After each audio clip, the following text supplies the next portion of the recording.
Hello! Hello and welcome to another episode of Manifest Actual Play. I'm Tommy Cotton. With me, as always, are Seth Lilly, Dan Barron, Addie Gia. We are now on episode 42 of this campaign. It's been going on for quite some time. Lots of crazy stuff has happened. But before we get into any sort of a recap, Addie, do we have any announcements? We have a couple of announcements.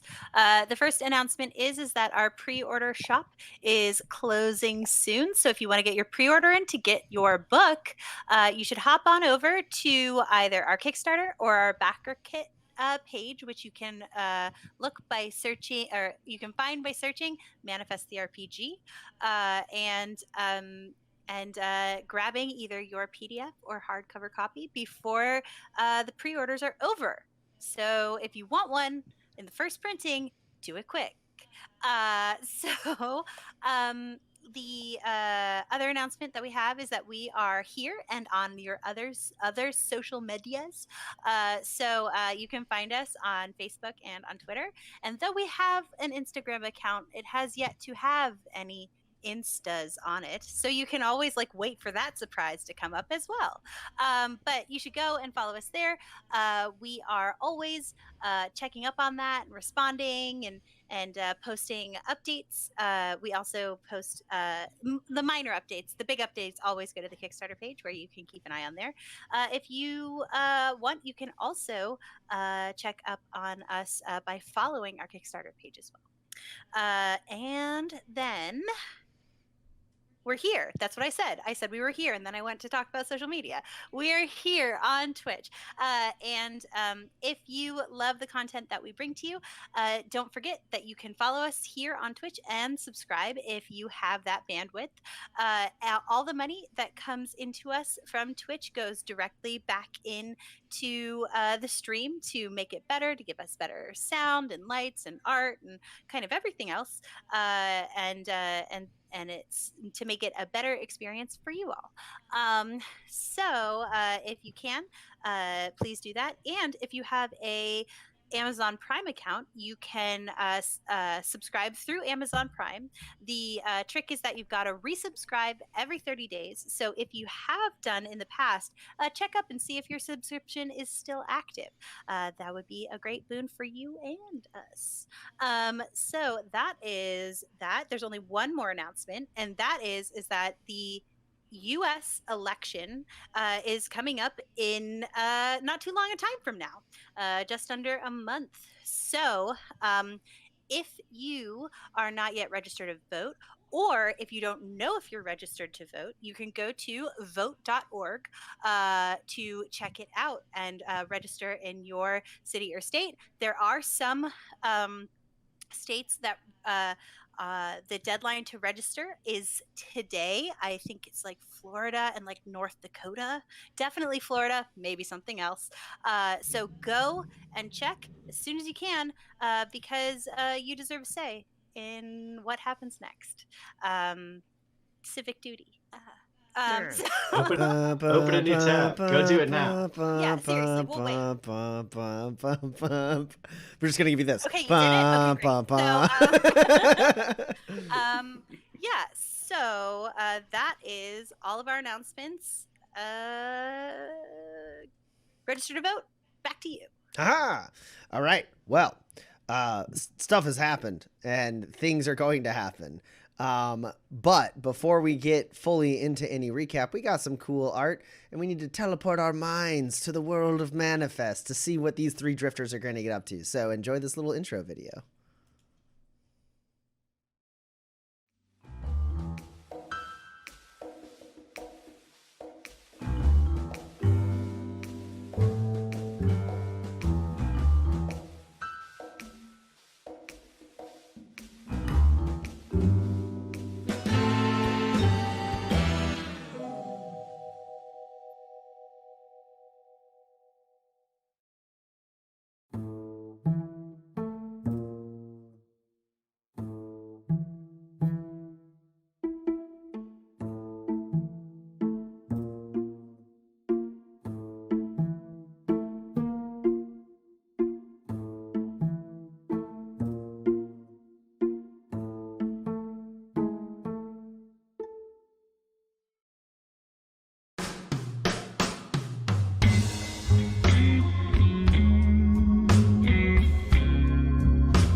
All right. So, Kinsey, Pax, and Roland have been in Tobias Station for months now. We are in their 4th month of being residents here. They started a saloon. It's named Umbra's. And they found a dead body in the vents, and it turned out that dead body in the vents was the ex-lover of a member of the Canoom criminal family. And basically a lot of stuff happened. Kinsey got kidnapped by an agent of the Gatti family. That got dealt with. Roland made several deals. He made a deal with Gray Foster of the Sheffield family. Also made a deal with Severina Acosta of the Acosta family. And the 3 drifters all made a deal with Salem Bahara of the Canoom family. So the deals, as far as I understand them, are Gray Foster was supposed to help them smooth over the Gatti problem, right? The Gatti sent an assassin here, and Roland convinced Gray Foster to help kind of like make that go away. And Gray Foster basically said like, sure, I'll do this, but I'm going to like, I'm considering this like as like my down payment and something that I'll come up for later. One there will come a day when I ask you. And I knew you were gonna do it, but I was still like, I hope Tommy doesn't. Tommy, that's the worst Marlon Brando impression I've ever heard. It wasn't supposed to be good. It was like Sylvester Stallone. Sorry, I had to comment.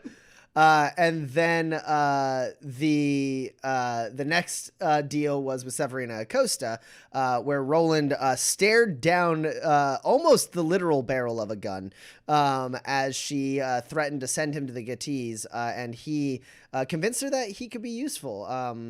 Convinced her to at least doubt Captain Moralis's ability to run this station adequately, and she agreed to assist the drifters in whatever revolution they were planning, so long as she basically gets to pick Severina's successor. And so that happened. But before all of that, the very first deal that was made was with Salem Bahara, because his ex-lover's body was found in a vent nearby the saloon.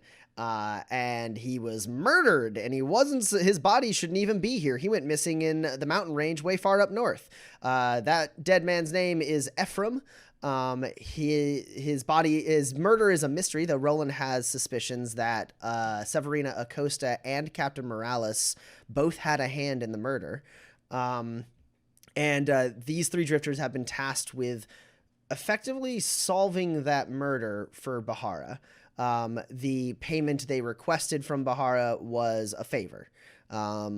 So that's what's been happening recently. I guess, it's worth pointing, Marshal Leonard Yen came to the station and helped out, and he and Pax are like maybe an item? I don't know. So the very last thing that happened at the end of last episode was Gray Foster of the Sheffield family showed up at the saloon late at night, and he got talking with Kinsey and doubted Kinsey's ability to summon his jackalope with his mind, and Kinsey decided to go ahead and give him a show. So Umbra is in Umbra's right now. Harry is trying desperately to like corral it's not a huge crowd, but it is like, anywhere from like 5 to 8 people like trying to like all like pet this jackalope and check it out. And Harry's trying to like turn it into like money for the bar and also deal with it, while the 3 of you are going into the back room where Gray Foster would like to have a word with the 3 of you. So you walk in to the back room, the little kitchenette, you got the little like break room table, you got the barrels of liquor. Gray Foster saunters in, leans against one of the counters, like after like inspecting it for a second and kind of like wiping a little bit of like the grime off of it, and then he leans against it casually, and he goes, "Please do have a seat. We have business to discuss." Well, if we're gonna discuss business, you should really step into my office. I say as I head over to the fake barrel of liquor and like move it aside to go to our secret revolution office. This is our bar office, you see.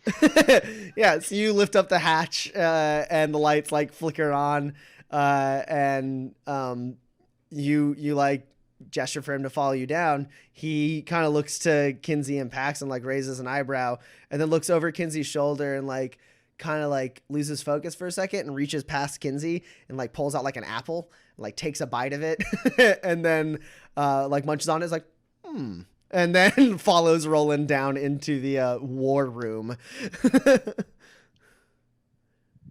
I assume Kinsey and Pax, you also go down? We'll go after Gray, yes. I will go down last, and I will just pull the door to the bedroom like shut to make sure it's definitely shut, and then lock it. And You locking Marshall Yen in the bedroom? he can get out. It's a regular bedroom door. Just no one can get in. Got it. I'm not interested in that. I'm not interested in anybody finding out he's here. Okay, so you go down into your secret revolution war room.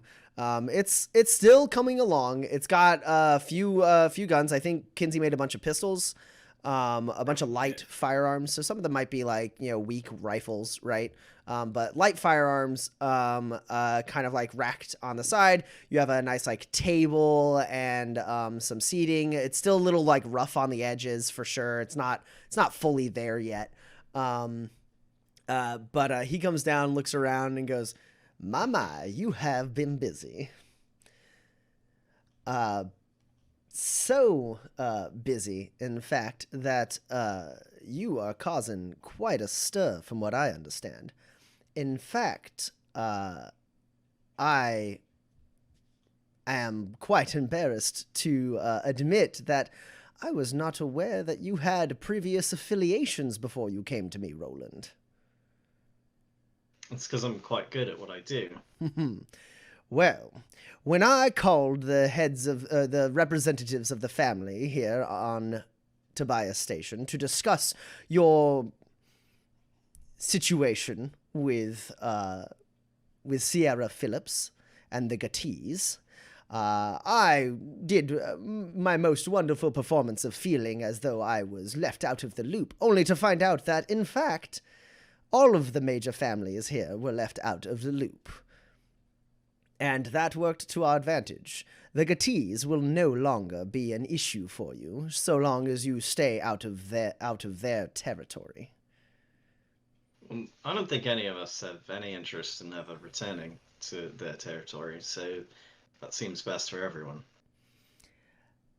Now, I can vouch for your protection from them in Tobias Station. Should they seek retribution elsewhere, of course, my influence only goes so far. However, I learned another thing during that meeting. Poor Salem Bahara, he is so easy to read. And there was the spark of recognition and frustration when I mentioned your names. Care to enlighten me as to your relationship with him? We employ a friend of his. Yes, the lovely urchin girl outside. You've had meetings with the man, then? He's been here once. All right, sounds like a manipulate test to me. I haven't lied at all yet. I don't know what you're talking about. Oh. Dressed to impress, I assume implies. Yeah. He likes the cut of your jib. However, he wants to do a thing at me. Yeah, I'm gonna do a thing at you. Oh yeah, give me the credit. I can't bamboozle someone unless I'm a part of the role, right? Correct. All right.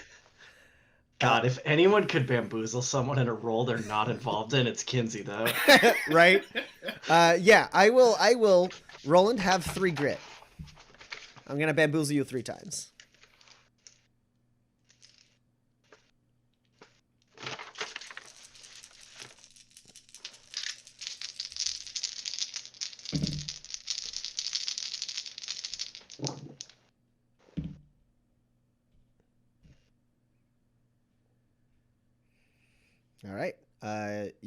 are up against an 11.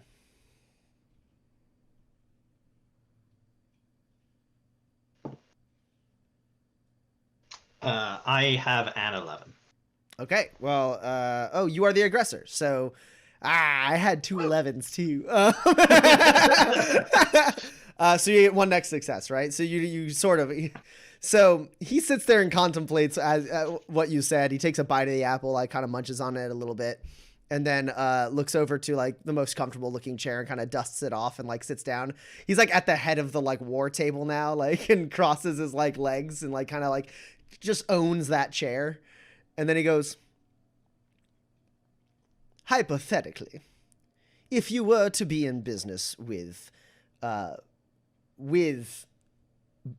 Bahara, and if the rumors I were to have heard about you having a meeting with Severina Acosta were to be believed, in this hypothetical situation,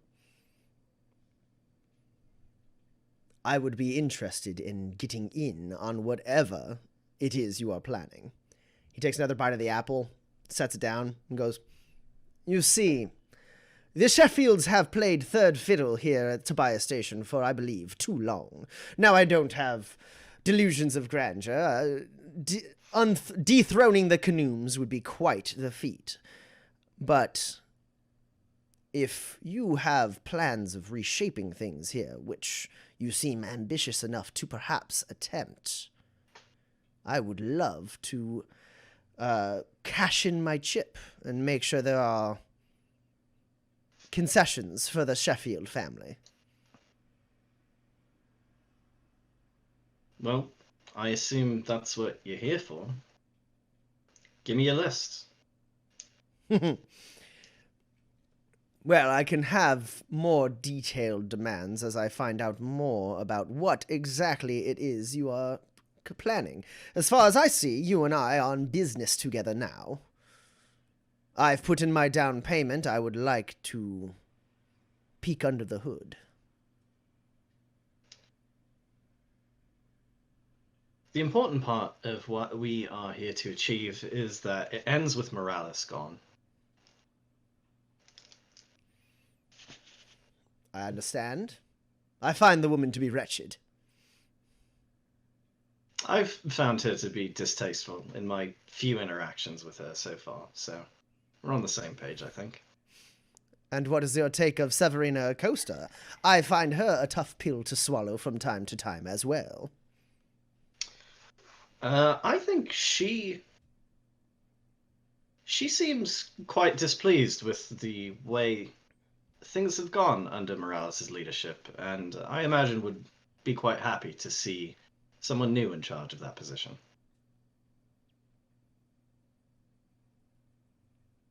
Well then.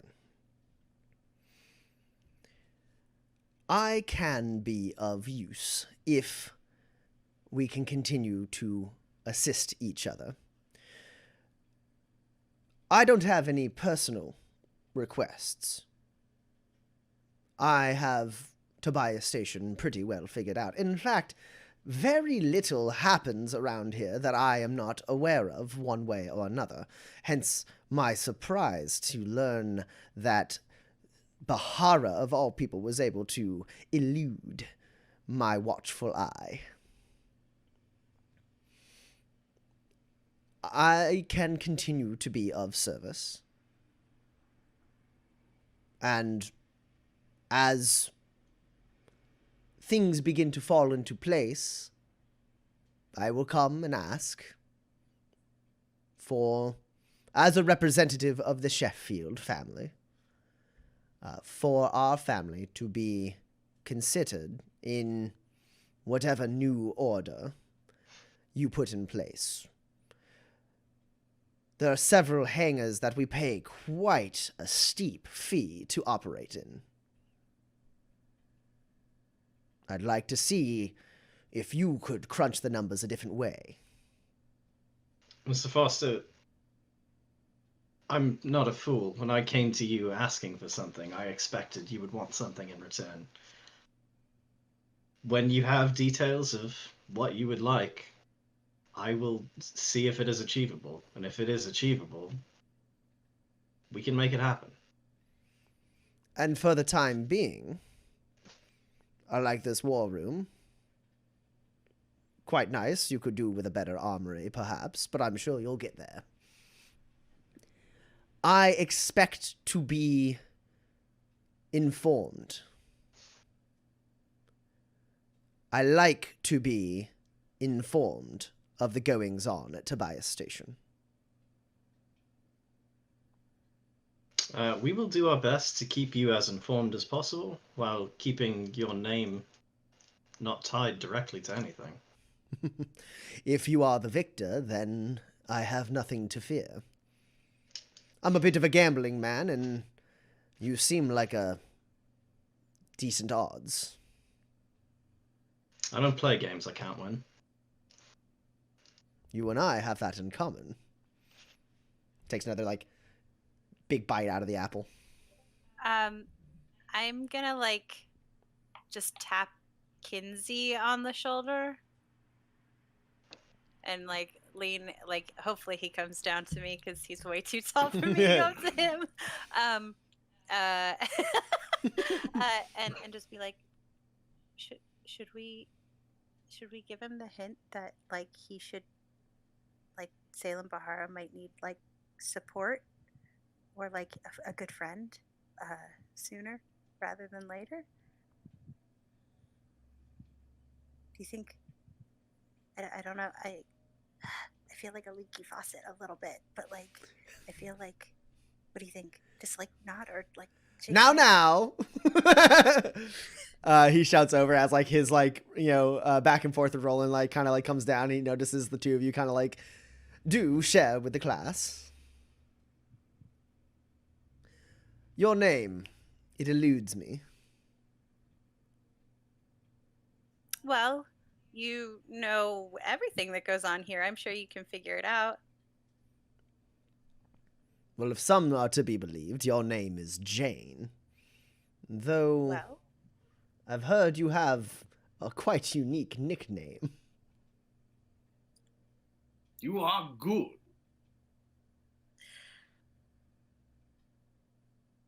well, I was just asking Kinsey if your temperament is one that you make friends easily. And I have no doubt that Ken here, he says with a wink, would be able to tell you I make friends extremely easily. Even with people you already know? Absolutely. They have something to offer. What if you had something to offer them? All the better. I think in the near future, Salem Bahara might need a shoulder to lean on. And it would be good if you were that shoulder. Well, I wouldn't necessarily describe that as a tall order, but it is quite the feat. He is not the most appreciative man of people who are willing to go to extreme lengths, though don't let his soft disposition convince you that he is any safer than any of the rest of my colleagues. This is for free, though. This is for you. It doesn't really help us. I kind of thought you'd notice that this was for you. No, I understand. It is a good tip, and I'm already beginning to work on a plan to befriend him more than our mutual business acquaintances allow. But, he says, and he kind of stands up, and he goes, I wanted this to be brief. I believe we've come to an understanding. And then he starts like walking his way out and he goes, "There is just one more thing. When you were at my suite, Roland, you did mention Ephraim Keller. Why is that?" It's my business to know the goings-on of the environment in which I operate. A member of the family involved with a marshal? Sorry, a militiaman. That's not something you see every day. It intrigued me. Would it have anything to do with your business with Bahara?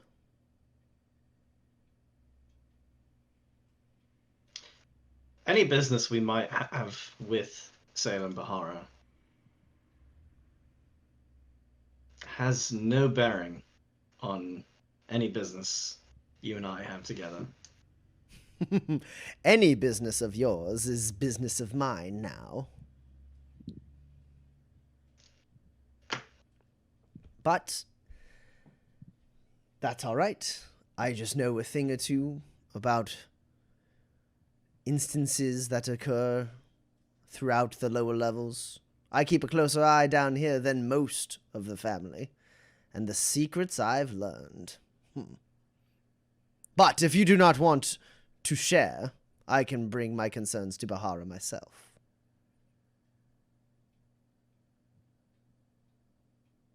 I imagine you travel in the same circles. You can find a natural way to bring them up to him. Very well. Cagey, Roland. No way to have a business relationship. You'll warm up to me, I'm sure. I'm sure I will. Ken, ever the pleasure. Yes, likewise, Mr. Forster. Jane. I'll leave the three of you to discuss whatever musings you have. I know the way out. And he exits your little secret room.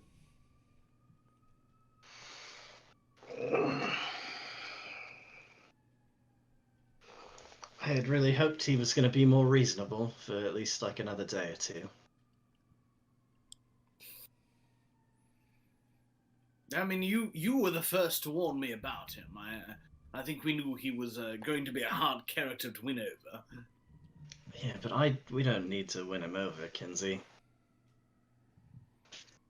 We haven't really had a chance to talk about this.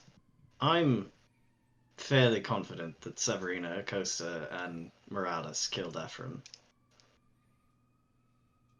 Oh no. Bahara's not going to like that. He's not. And now I am considering whether or not we should tell him that. Well, what are the sort of pros and cons? Well, let me paint you the picture of what I am currently considering.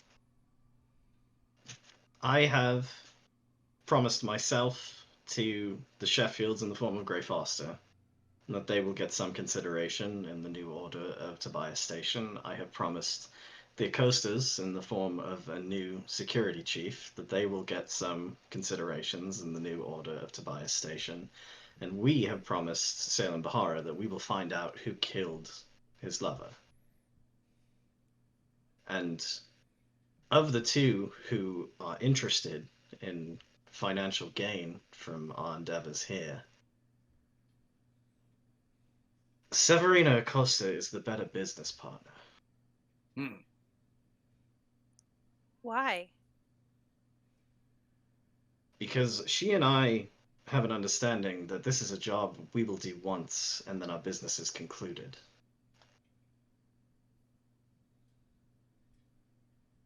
And in the moment of Kinsey being kidnapped, I did not have time to make a similar deal with Mr. Foster, who, as he has now stated, wholeheartedly believes that any business of mine is business of his.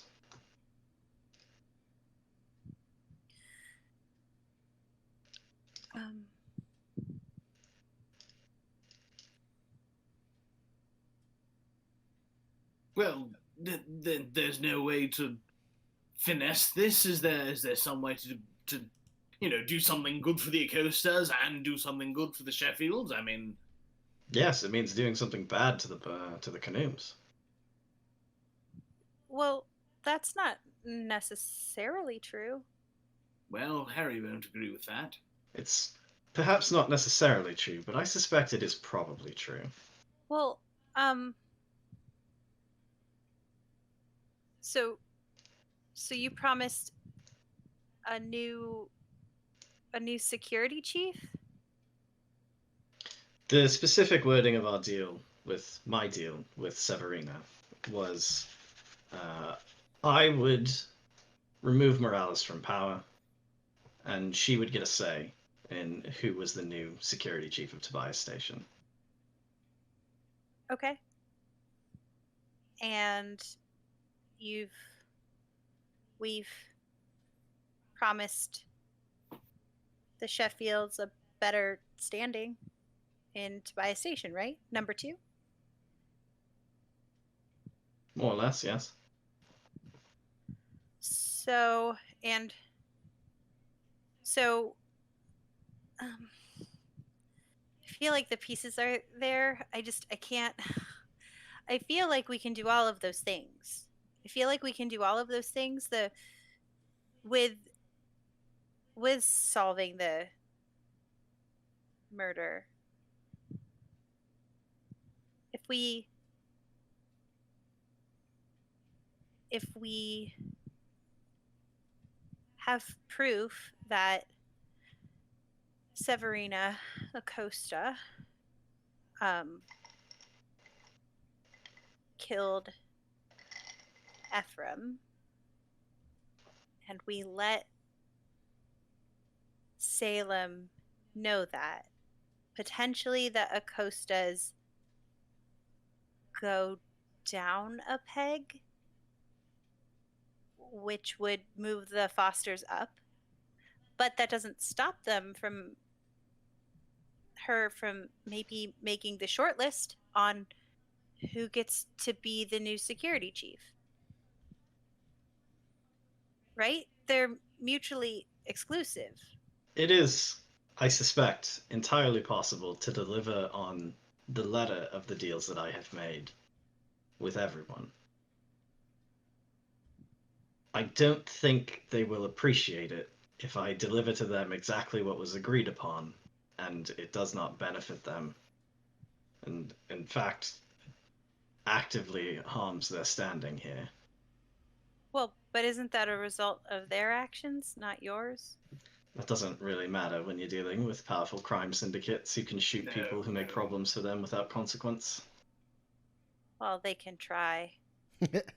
I very much appreciate that. I'm eminently shootable. Pax touches the scar on her neck.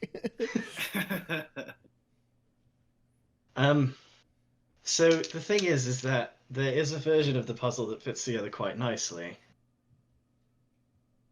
And it is not the truth. It is to frame the Sheffields and Grey Foster for the murder of Ephraim. No.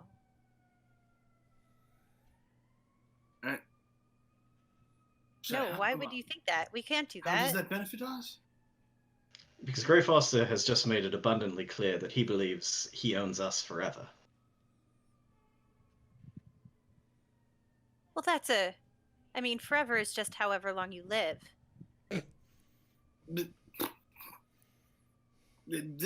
That's true. That's a great point. I don't see how that changes anything. No, because the thing is, I think, right? I know that we like to dabble in the gray areas of truth, but as someone who was found guilty of something they never had a say in even contemplating doing, that doesn't get forgiven. that's a forever commitment, a real forever commitment. And the Sheffields will never forgive us. Gray Foster, if he lives, will never forgive us, and Tobias Station will be in trouble. As far as I've seen, Gray Foster is like almost a balancing force here. That's the opposite of what we want to achieve here. I don't think we can deliver the truth of Ephraim's murder and not have it be trouble for Tobias Station. One of the powerful people in Tobias Station killed someone who another but they have a powerful person in personal Tobias. relationship. It's different. Yes, it will be worse.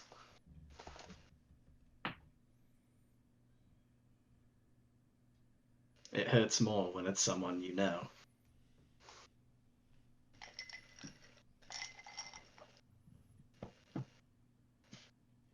So I'm sorry. I don't want any part in that. Okay. Then we won't. It is a thought that crossed my mind, and it felt prudent to bring up. So does that mean that we're going with destroying the Acostas? I mean, at least in Tobias Station. Or we can just use the evidence to implicate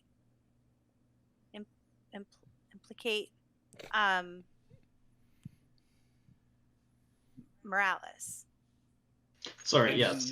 If she's the one who pulled the trigger, then like that's Yeah, why. sorry. And if Moralis wants to spill the beans, which she might, then that's on her, and it's not our fault. But No, we can't accuse somebody who didn't do it. I won't. You can. I won't. Is it better for us if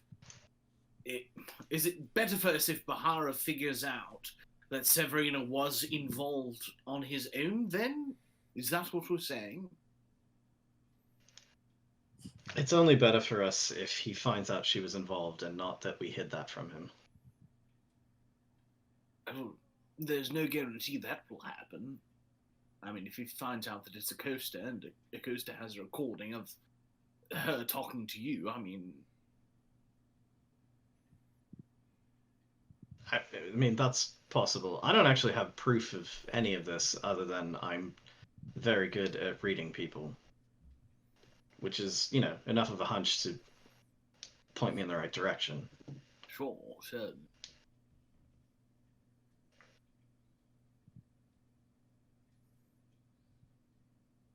I think the truth gets us in less trouble than a lie could potentially get us.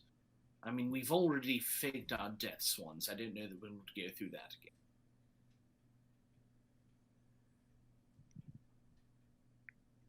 I think the truth gets us in different trouble than a lie does, but it's clear the idea of lying upsets you quite a bit, Pax, which means we're not going to do it. It's not lying that. No, I understand. I'm using a shorthand. There's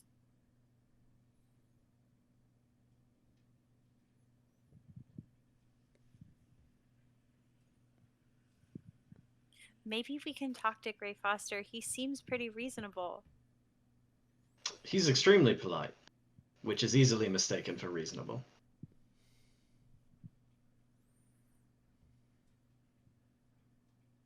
Maybe he'd take something else in trade. Well, I think Gray would take something else in trade, but I don't think we can guarantee that the Sheffields will. The Sheffields don't know anything. He is the Sheffields here.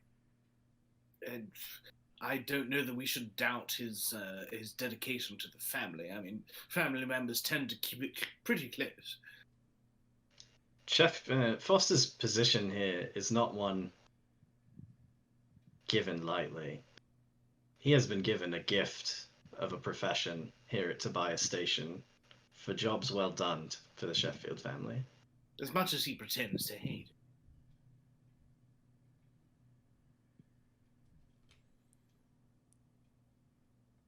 Nothing can be solved right now, this instant. More information helps us regardless of what ultimately it leads to. We told Salem we'd investigate this murder. There's more investigating to be done. I told Severina we'd get Moralis out. There's more groundwork to lay there. Foster wants better rates on some hangars. I can make some things happen there, probably.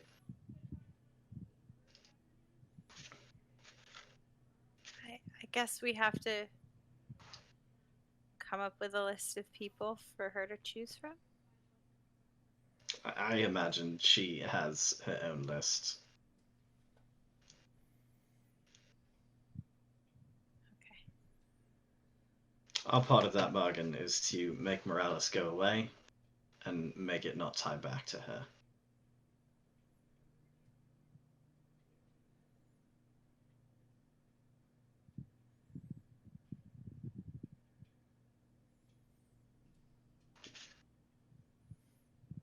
Okay. I don't so what do we do? Right this second, I'm going to bed. It's been a very long day.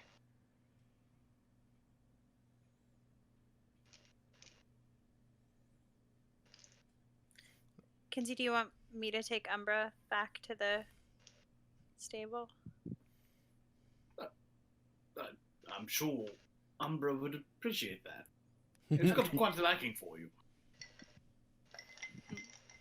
I like him too. I'll tell him that. Okay. So shall I keep making guns, or is that still part of the plan? Probably. I think we have, 4? Which is not enough for an armed revolution. No.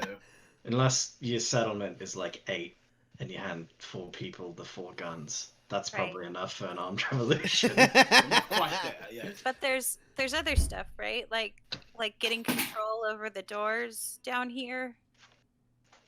Yeah, I'd like to... God, I don't really want to visit him. I don't enjoy his company. But I would like to visit Dr. Granger and see if anything can be done about the fungus in the vents. And perhaps that can be a sort of rallying cause around which we can unite the people down here. Okay. I'm gonna take Umbra back. I'm sure Harry has her hands full. That makes sense. It's a very large rabbit. And I'm gonna just flick the key over to Kinsey to give to Roland. The door's locked to the bedroom. So. That makes sense. Yeah, and I will go up to get Umbra. All right, so you enter the primary bar. No one is there except Harry and Umbra.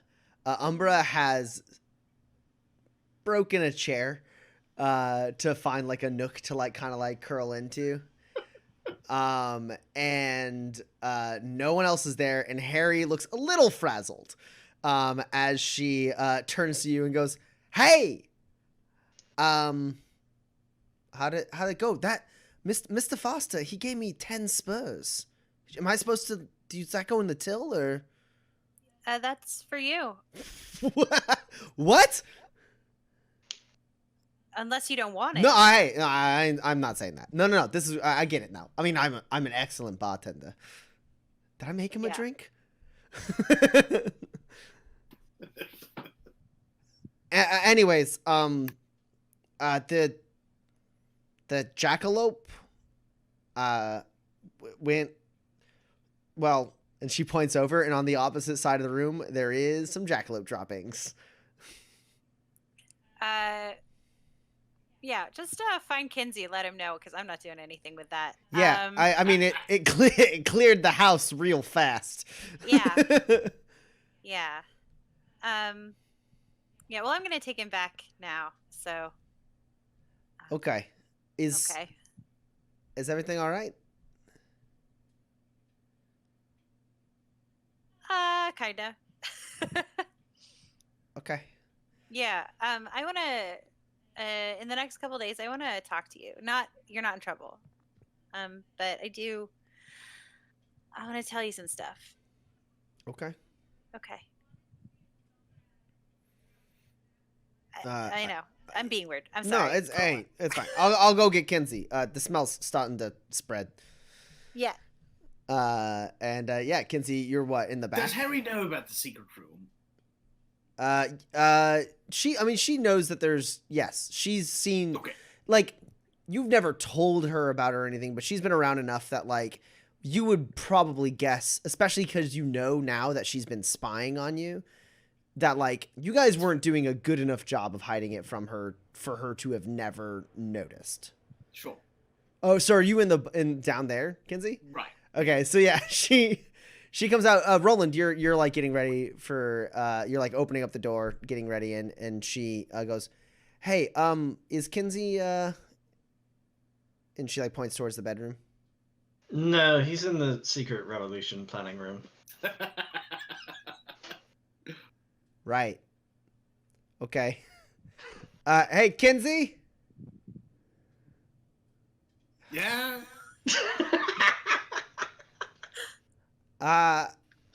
Umbra made a mess, and Pax told me you gotta clean it up. She would, wouldn't she? All right, I'll be right up. All right. Good night, Roland. Good night. This is part of it, Kinsey. When you take responsibility for an animal, you gotta feed it, you gotta clean up after it. Yeah, I'll come out and I'll get the broom and the. It's a dry mess, isn't it? I hope. I mean, it is not like extremely dry. Okay, well. But yes, you have. If you're asking if you have like the stuff on hand to clean it up, tools, you yeah. do. You are able to clean this up.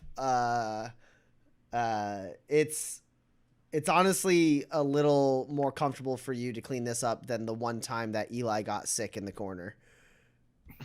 Yeah, I'll clean it up and I'll give the air a little spritz of something that smells nice. It's like just walk over with a lemon, just like twist. Yeah. Okay. Yeah. You're able to clean it up.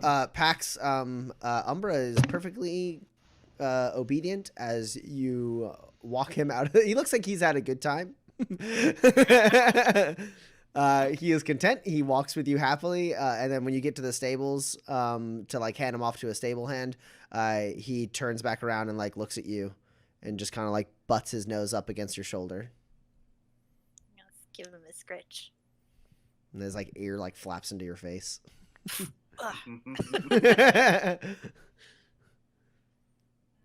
Be good, and also like we'll come visit you more. But like if Kinsey calls like that, you don't do that. He means well. We'll come visit you. I'll come visit you. Umbra looks at you for a second. The ear twitches. And there's one thing you notice, like that kind of weird, like understanding and recognition that you saw in Umbra when you were going to rescue Kinsey isn't quite there. You're not 100% sure if he understood you, but he does look at you. And then as he turns, he kicks a little bit of dust your way. He gets it. He gets it. And he gets led back into the stables. Cool. And then I will head back. Like right before you leave, someone's like, "Hey, that's your jackalope, yeah? Yes. He broke a window on his way out." Okay. Yeah. How much? Probably fix it with a spur. Okay. Appreciate it. Yeah. I mean, probably looking for some, water. I mean, it's crazy they even have a jackalope this far into the Badlands. I mean, it's insane. Yeah. I'm surprised No, he's as actually, healthy as he someone had is. like a jackalope whistle thingy that and it just like came. So Yeah, sure. Some kind of trapper or something. Makes sense. Yeah. Yeah. Yeah. Anyways, I don't thanks. really get it. Nah. Yeah, thanks for taking such good care of him. Of course. Yeah. If it happens again, though. No, I get it. I Cool. get it. All right. Yeah. Great. It's probably it seems like a one-off. He's been really well behaved up until now. Yeah. Yeah. Thanks. He's a good boy. Yeah. All the stable hands, they love him. They love him.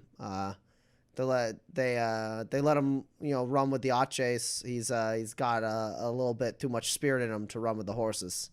Sure. Well, if you guys ever want to come down to the bar, we actually named it after the jackalope.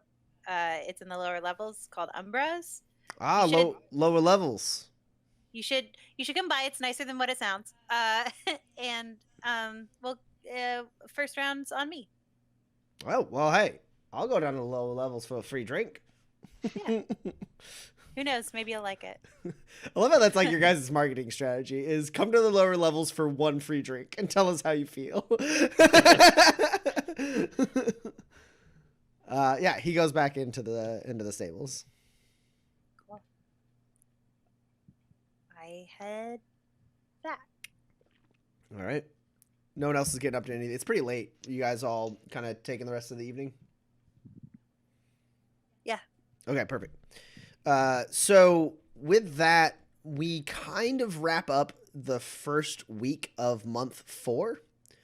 And before we were kind of doing things a month at a time, we would figure out how much money the bar made and all the expenses at the end of the month. And then we'd go into the next month and you'd pay rent and station fees and all that. That's how we have been operating. But at this point, with the Revolution's momentum gaining, I feel like we are done with that format of time compression. So my new thought is we would check in at the end of the week, at the end of each week, and basically be like, this is how much money the bar made.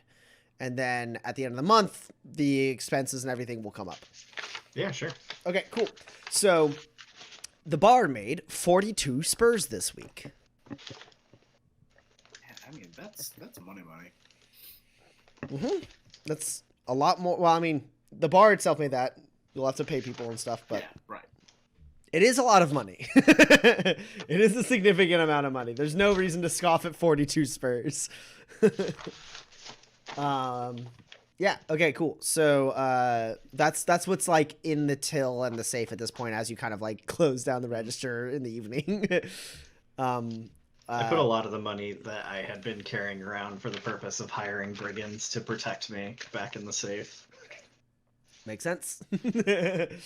All right. So, next day comes. Is anyone doing anything in like their morning hours? Yeah, I'm gonna go talk to the mad scientist who's in love with plants. Okay. Kinsey and Pax, what are the two of you? What are your agendas for this morning? I think I also wake up early to start on making some more guns. Okay. Yeah, go ahead and if you have the cubes for it. Shoot, I've forgotten exactly how many cubes. A light firearm. Are you making light firearms or medium firearms? I'm going to make medium firearms, but I don't have the cubes for it, so I might have to go shopping for this. You do need 9 machinery cubes to make 1 medium firearm. All right, sure, yes. Which, like, if there's anything you can find it to buy a station, it's machinery cubes. Sure. And you can find it for a fair enough price. So if you want 9 machinery cubes, basically 2 spurs a cube. That's the... You tell me how many cubes you want to acquire. Unless it is an ungodly amount of machinery cubes, you can probably get it together throughout various shops in Tobias Station. I feel like 4 of each kind of weapon would be intelligent. So should I be getting 36 spurs? 30. So what's the... Remind me, it's like very few cubes to make a light firearm? It's 6 machinery cubes to make a light firearm, 9 to make a medium, and 14 to make a heavy. Sure. So I don't think anyone that we're handing these guns to needs a heavy firearm. they must be exceptionally strong to carry it at all. This is true. And I like where your head's at on sort of like we should give them more powerful guns, but also I mean, it's a revolution, isn't it? yes, and we're sort of working with quantity over quality. All right, that's cool. Guns and knives for everyone. I mean, like, keep making nice guns, but we're hoping to arm a lot of people as opposed to like 5 or 6 who are very good at shooting. Sure. So should we just be doing guns, or shall I also do projectile weapons? You know what? I feel like I can pass this decision off to you at your discretion. Right, but not the heavier firearms. That's fine. No one needs a Right. bazooka. that's fair. That's fair. Kinsey, you could also make some like shields. All right, that's clever. That's clever. We do want our soldiers to be protected. A pistol and a SWAT shield for everyone. All right, well, it seems like you've got this figured out. I'm off. Yeah, so if it's 6 machinery cubes per gun, how many machinery cubes do you want to purchase? I'd like to make 4 more guns. So, Okay. So that's 24 that's, cubes that you'll like I need. said, 24. And so that's 48 spurs. 48, and I 2 spurs per Pax, cube. can I get 48 spurs? Do you think?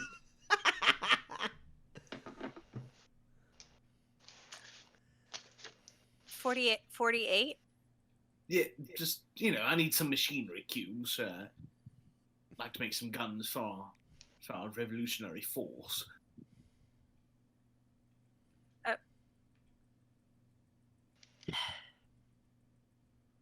Okay. Or I can make the shields.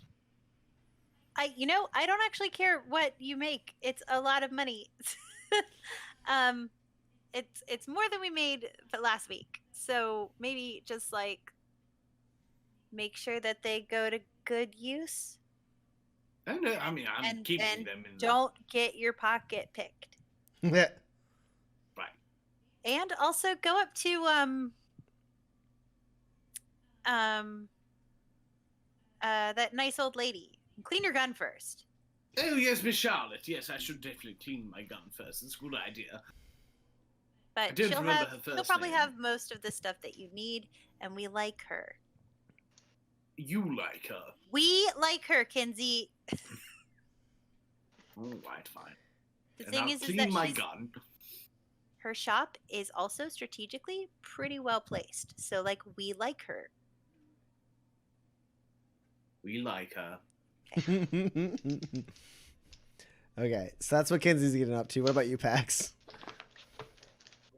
I think it's my turn at the bar. So I'm not actually doing anything. So you're just staying at the bar, manning the bar. Yeah, I'm manning the bar. I am working on a I am building a thing. You're building a myself. thing. Yeah, What- it's gonna be real good. What thing are you It's building? It's a safe. I'm building a safe. Okay. Yeah. Like It's just a little safe. It's like Okay. it's like this big. It's like a little desk safe, like you had like a piggy bank. yeah, sure. But I'm gonna build it. I'm gonna build the whole lock myself. I'm gonna do it. I'm gonna make it. Okay. Yeah. Go ahead and roll machinery. My one die. Hold please. And I suppose, Kinsey, yeah, you go to Shirley Charlotte's Yes. place. She is able to give you the stuff. She gives you a hard time. She's like, I'll be with you in a minute. Hey, I recognize you. It's been a long time since you come in. I didn't scare you off, did I? No, not at all. All right, come on. Let me take a look at your gun here. Sure. Yes, here you are. My. He does listen. You're a good one.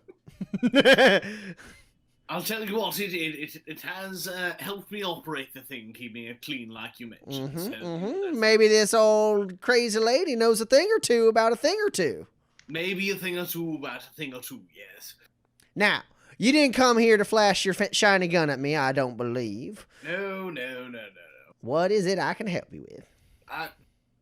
I was wondering if I could pick up some machinery cubes from you, Shirley. Sure, yeah, no problem. I got them in abundance. What is and then she's able to basically hook you up. It's a bit of a stretch for her, that many cubes all at once. She's like, you're about to buy me out. I wasn't expecting another scrap shipment in for a while, but well, you did clean your gun for me, so all right, sure. I do appreciate it, Shirley. You know, you're our favorite store operator, probably in the station. I That's why should hope so. You're the best, you know. We only do the best. Oh, flattery will get you everywhere, young man. Yeah, and so you're able to spend your 48 spurs to buy machinery cubes in bulk. So what I need from you is a machinery roll as you begin working on some guns. Perfect. Roland, you go to Anton Granger's apartment. You knock on the door. Just a moment. One moment. Hold on. Oh dear. Oh no. Who is it? What did Kinsey call me? Jordan? Kinsey's friend? Oh, Jordan! Jordan, fantastic. Please. Hold on. And then, like, the door, there's, like, a slight pause, and, like, something, like, gets knocked over, and he's like, blast! Hold on. And he goes, excellent, perfect timing. And you see his arm is in a plant. You okay there? Yes, of course. I have everything under control. Though, now that you are here, if you would be so kind, to just, you see that prod over there? I dropped it just out of reach. It's just in the middle of the room. It's an electric prod. Just, if you could hand that to me, please, it would be of great service. Yeah, sure. Okay. Quicker is better. I scan for predatory vines. There are none here. Okay. I go pick up the cattle prod and I hand it to him. Excellent. Thank you. This will just make everything a lot quicker, and I can help you with whatever you're here for. And he like electrocutes the thing. He's like, ah! And it looks like its mouth opens up, and he pulls it out. He's like, ah, yes. Oh, that's smart. How can I help you? I was hoping that I might be able to use some of your expertise on the fungus problem in the vents. Oh, yes. I forget. Did you guys give him a sample of that yet, or? Yeah. We had to give him a sample. He got a sample of the body, Ephraim, which contained a number of things. Yes, including. Yes, of course. Oh, quite great stuff. He like is like slopping like stuff on the ground. He's like, I'll clean that up later. I need some ice. And he goes and like gets a little bit of ice out of a small cooler and like presses it on. He's like, yes, fungus. Yes, what an exciting thing to talk about in the beginning of the morning. Great way to start the day, fungi. How can I? What do you need? What are you looking for? Well, I mean, I was sort of hoping. I'm a bit of an academic myself, and obviously my field is not botany and biology, but I dabble. I like to keep myself appraised of what's going on in the various fields of academia. I was wondering if perhaps we could, I don't know, like introduce some sort of bacteria to the vents that might eat away at the fungus or something along those lines to just generally improve the air quality for the people living down here. Sure, certainly, yes. So there are methods. They're not necessarily what I would define as cheap supplies, but such a thing is possible. In fact, I mean, they use them all the time. As I believe I told one of you, I don't remember exactly who, but this type of fungi is pretty native to the Badlands. It's something that miners and subterranean facilities struggle with from time to time, but with proper maintenance, it isn't really a hassle. It's only when it goes unchecked for as long as the lower levels vents seem to have gone unchecked that it really grows into something truly dangerous. Though he like looks at his wrist and he's like looking at like the swelling on his wrist and he like kind of moves it around. He's like, bah, that will do.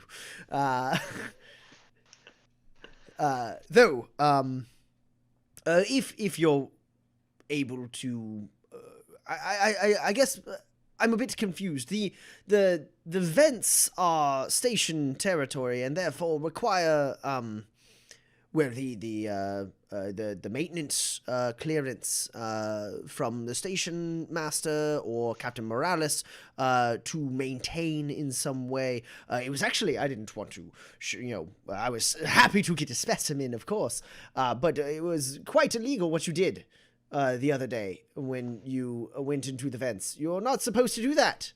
But of course, I understand. In the name of science, of course. I'm so sorry. Did one of my colleagues not mention? I'm so sorry. So we've been sort of, establishing ourselves in the community of the lower levels, and we're sort of like a community liaison now. I actually, I have the authority to go into the vents and get samples and do some work. I've been contracted to do this. Go ahead and roll manipulate. I assume this guy is just waiting for any reason that he is allowed to go in the vents and see what's in there, so I'm just gonna give him one.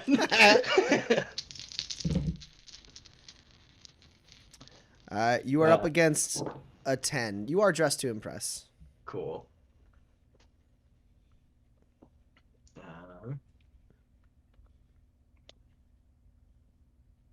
What's your highest? It's only an 11.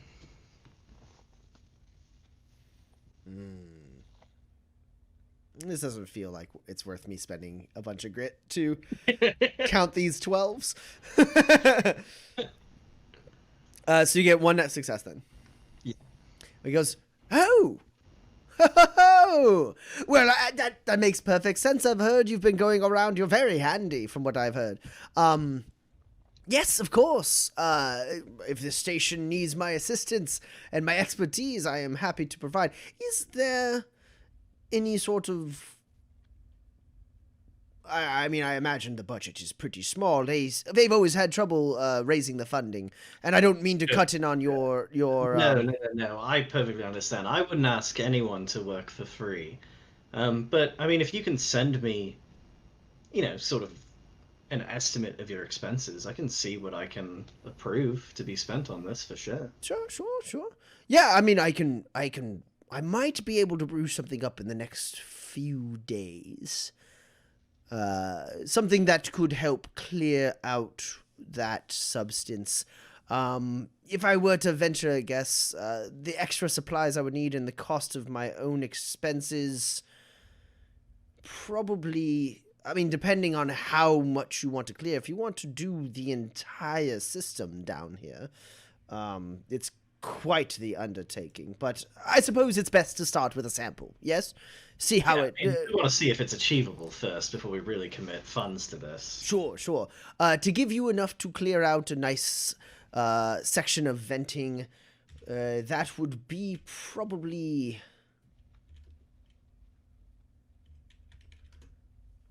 24 spurs. Okay, well, let me go and talk with, the rest of the committee, and I will see how much of that I can get allocated for you. Worst comes to worst, I can pay for some of it out of my own pocket, but I want to get started on this for sure. Absolutely, yes. I mean, I have some of the sample of the fungi. I can go ahead and begin some preliminary work, of course, not using up too many of my reagents. That would be excellent. All right. I'll begin on that this afternoon, and next time you're here, perhaps I'll have a small sample for you to witness the reaction. I believe I'm quite familiar with the strain of fungi, and I might be able to do something a little more effective than what you might buy in a store in, say, San Cordero. Excellent. That's why, Anton, that's why I came to you.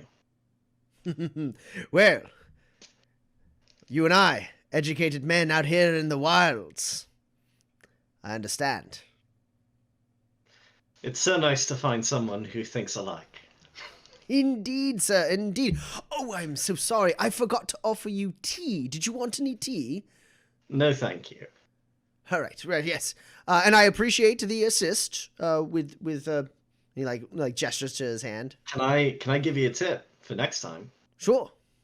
I'm no botanist. I don't know the ins and outs, but I imagine if you're already holding the prod before you stick your hand in the plant, it works better. Yes.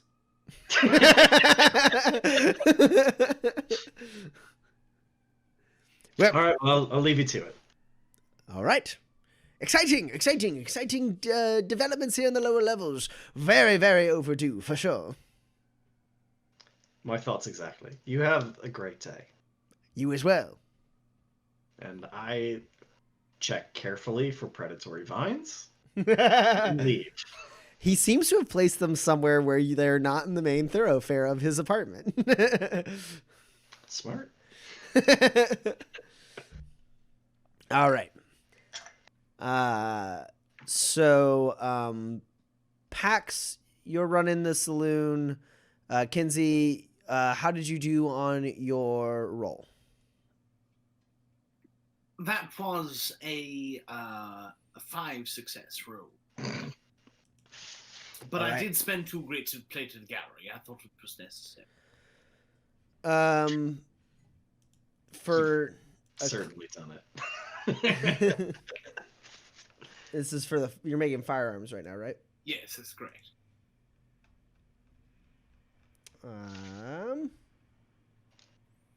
You got 5 successes? Yes.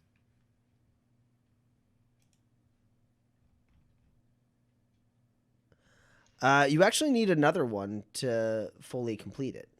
Oh, are firearms a class 3 item? Yeah. How dare they? I'll spend more grit, sure. I'll twist the knife on that one. Sure. All right, cool. Give me that grit. All right, cool. So, yeah, getting 6 hits, you are able to work on that. I think we did this before last time where we just kind of rolled it all into one roll. I think so, yes. I forget, were you using Roland's Omni tool during this time to cut the time down, or? I think the first time I was, but I don't think I still have possession of it. I mean, you made it clear what you were doing. Roland, would you have left? Yeah, I would have loaned it to you if you were going to build guns all day, for sure. Cool. Sure. So that means you will be done creating, you were making 4 guns, right? Yes. So you will be done creating, you'll basically be done every day and a half. You'll finish a gun. So you'll be done creating all 4, by the end of the week in 6 days time. Excellent.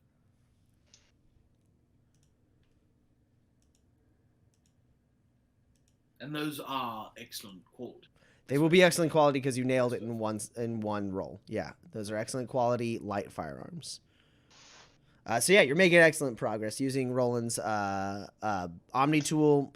You're able to like really quickly start like fabricating the parts you need, like the smaller parts, and like by the end of today, you almost have one completely done, and you've like got like an automated, like you have the Omni tool, like you've like kind of like figured out some of the ways for it to like basically cut down and like smelt almost like smaller components, and it's doing that like on an automated process right now to like kind of like make further progress on the other guns.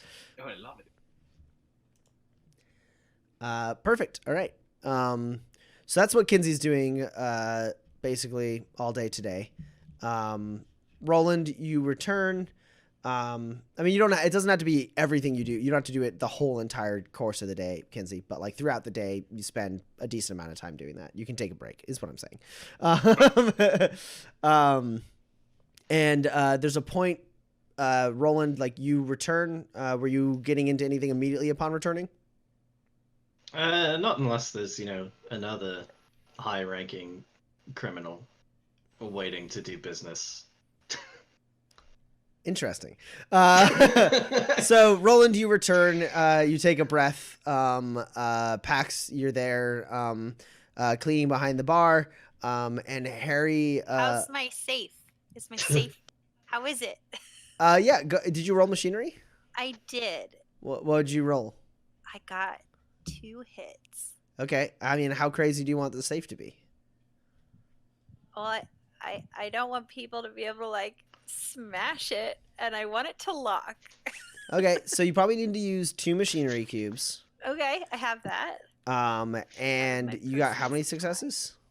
2, but I could twist the knife, and I got a 10, which is like pretty good for me. It's the best I could do. I mean, if you twist the knife, you make a very good safe by the end of this. Cool. If you want to spend more time on it, you could. If I use a tech cube, can I make it like a number pad? Yeah. If you want to throw a tech cube in there, yeah. All right, so it's 2 machinery cubes and a tech cube. Mm-hmm. Okay, I do. And then you twist the knife to get 3 successes. Yeah. Which is how much grit? 3 grit? 2. 2 grit? Sure. I need a way to get more grit. So this is perfect. Yeah, you should just build something every now and then and just like buy some successes on it with your enormous mountain of grit. So yeah, you have made pretty good progress on your safe. You're about to finish it, and that's when Harry kind of like taps you on the shoulder and gestures towards the door. And the door is open, and a small like urchin child is like looking in. She goes, "Can I take a minute?"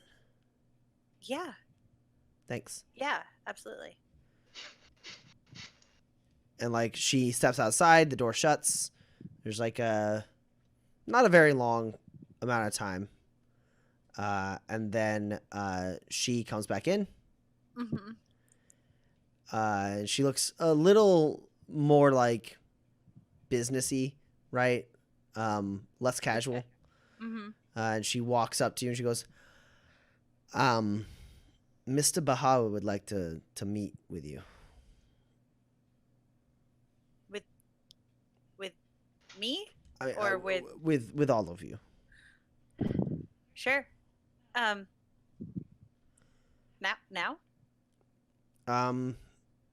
This afternoon, probably, and she like kind of like sits there for a second, thinks, and goes, an hour from now, maybe. Yeah. He wants to meet at the scrapyard on the east near the eastern entrance. He says if you go back around, you'll see there's a gate. It'll be open. You walk in there, and somewhere in the scrapyard, like you just follow the path he said, or at least the kid said he said. Sure. Okay. Great. Would you mind watching this for a second? The bar. The bar? All right. Not that safe. I thought that was going to be another test for a second. No, it's not a test. It's not a test. I mean, you've been working on it all afternoon, and I didn't want to say anything because I didn't want to draw attention. But I'm glad. I didn't want to have to go through another one of those weird, it's all about the way you do things thing. No, that lesson is done. If I could make something, it would just be roll hard. Okay. That I can deal with. Yeah, for sure. Okay. Yeah. Okay. I'll be right back. Okay. And I will pop down into the like secret room. Kinsey's down there making guns. Yeah. Hey, Kinsey, is this a good time? I'm just about done. I mean, sure. What's up? Okay. Salem Bahara just wants to see us in an hour. No big deal. Just so you know. Okay. Bye. Fair enough. Maybe wash your face. You've got smudges all over it. Okay. I'll Is finish up Roland whatever here? I'm doing, and I'll pop up and wash my face. And Roland's there. Yeah. Okay. Hey, we got urchin mail that that Salem Bahara wants to see us. You know, I don't personally approve of the child labor that is rampant in Tobias Station. But the urchin mail does seem to be quite fast and convenient. Yeah. There's like a place and all that jazz. So Sure. Maybe there's like a courier service to be made. Maybe we could employ them. Not like criminally, but like. right. Yeah. Like newspaper boys. So They could stand at the corner with printed out LRCs, mhm. and they could shout at people. Sing, dance. Nah, that's nothing. That's not. And I'll tell him all the details about like how to get in and where to go and all the stuff that I got. And I will just slip into the back room to talk to Leonard if he's still there. Yeah. Yeah, he is. Okay. He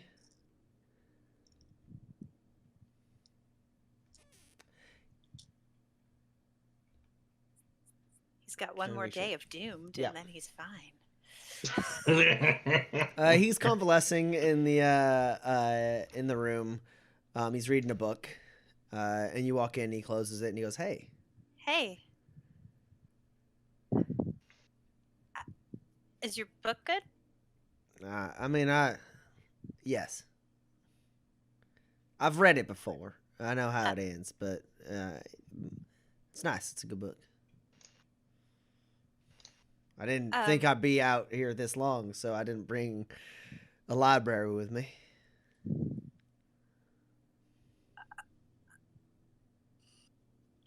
Yeah. I could probably find you another one. Probably. I bet Kinsey has a book. At least one. Sure. Yeah, I like to read. I don't much like just sitting around. I know there's things going on, and I sorry, you didn't come here to talk about anything like that. How do you need something? Oh, I kind of did come here to talk about something like that. Oh, he like kind of sits up, like winces a little bit as he like kind of like pushes up against the pillows, and he goes, "All right, well then let's talk." Sure. So, and then I kind of just tell him everything about like the Salem Bahara and Ephraim and like Severina Acosta and like all of the stuff that's going on. And I'm like, I don't know what we're gonna do or how this is gonna work and or anything. And I don't expect you to. You're not like beholden or anything. But now Salem Bahara is now asked to meet us, and it's been like 2 days. And also, Roland did the thing where he went and like told a person about the whole Ephraim being dead thing. Do you want some backup? Now, I think I can probably handle it, but I am worried. Well, hell, I can get my gun post up somewhere nearby, and we can work out some kind of signal. Things go awry, I can come in and make an opening for you. I mean, I know you can hold your own in a fight, but protracted battle in a place you're not familiar, that ain't a way to go. You gotta keep moving. Yeah. So how about I post up somewhere and That way, if you need any backup, you just let me know. Okay. Are you sure? Are you okay? Yeah, I'm fine. I'm almost back to 100%. Okay. Would you do me a favor? Of course. Would you I know that I keep on asking you to like not save me. But would you make sure that Kinsey and Roland get out? Sure. I Yeah. know that you like them a little less than I mean, hopefully. I like a lot of people less than you. but I think I can handle it, and I think that they maybe can't. I understand. You let them know I'll be nearby. I'm not gonna do that. I'm not gonna tell anybody. Kinsey is a terrible liar, a terrible liar. Sure. All right. He would probably look directly at you. He like, asks for like the details on the meet, like where it's gonna be, and he'll go. Yeah. He's like, all right, I'll go ahead. Keep a low profile. And well, I guess you got some kind of signal you might use. What do you think? Gunshot ain't clear enough. That could be anything. Yeah.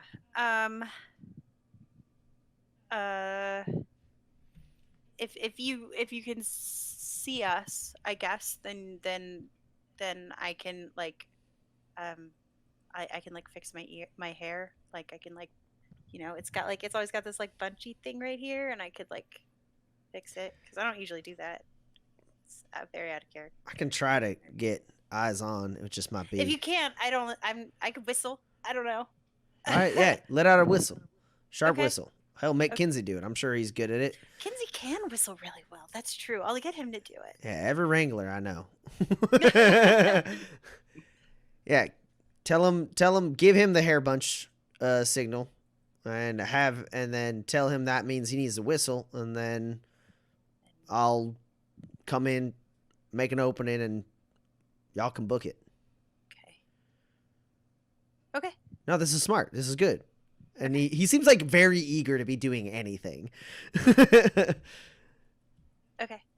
And like he like gets out of the bed and like grabs his gun belt off of like a hook and like starts putting it on. Just be safe. Of course. Okay. Yeah, this isn't the first time. Sure.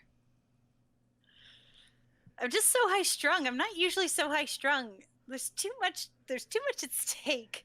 Yeah, well, I presume you don't like sitting in one place for this long either. Well, if it was the right place, I would be happy to stay. Yeah? Yeah. All right. And then he puts on his hat, gives you a little grin, and like tips his hat to you, and he goes, "I'll be waiting." And he leaves the bar. Okay, great.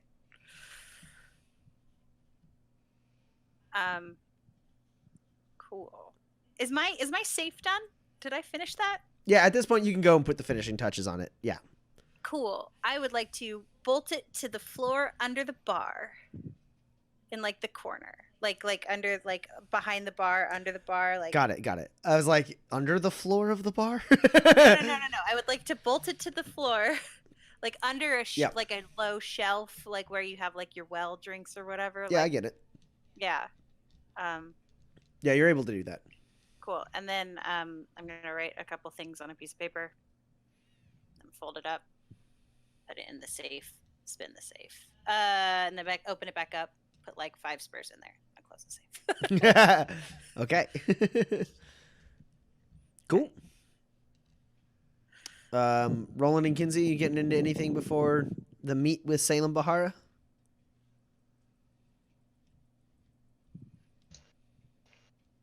Probably not. Probably not. Okay. I think I make myself lunch. I I think if I've got a spare moment, what would it cost for me to make a projectile weapon for myself? Like a light projectile or a medium projectile? Basically, light one hand or two hands? One hand. Yes. It's 3 machinery cubes. It's a class 2 item, so with Roland's Omni tool, it would be about half a day's work. All right. So I'll unless you work on that. flashback, no way for you to get that done before this meeting. But Well, I mean, I do still have, 7 grades? No. You can just have some of my thrown projectiles. You All just right, have that's it. some.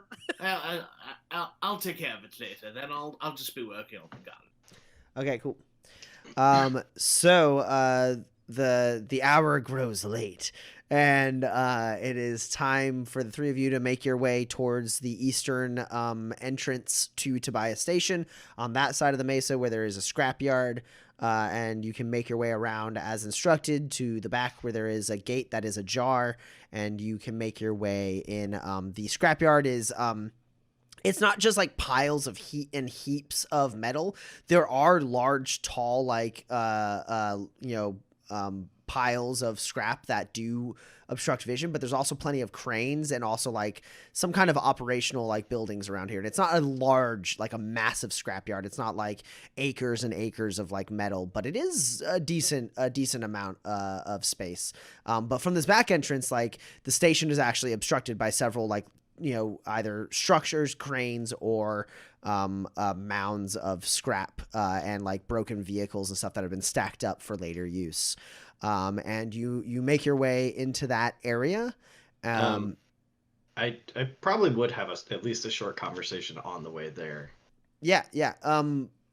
I guess we will have that conversation after we take a break. So like you can see the scrapyard like in the distance. Sure. You see it looms. The like crane comes and like drops a bunch of metal into like a shredder that like completely crushes it and like screeches and is very ominous. And then we cut to commercial. Yeah. So we're gonna take a quick break. We're gonna take 10-minute break. So I have 9:44, almost 45 on my clock. So we'll see you all at 9:55. We'll be back.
And we're back. All right. So when we last left, the three of you were approaching the scrapyard where you are supposed to meet with Salem Bahara. Roland, you wanted to have some quick words with your compatriots. Now would be the time. Yeah. So, what would you like me to tell him?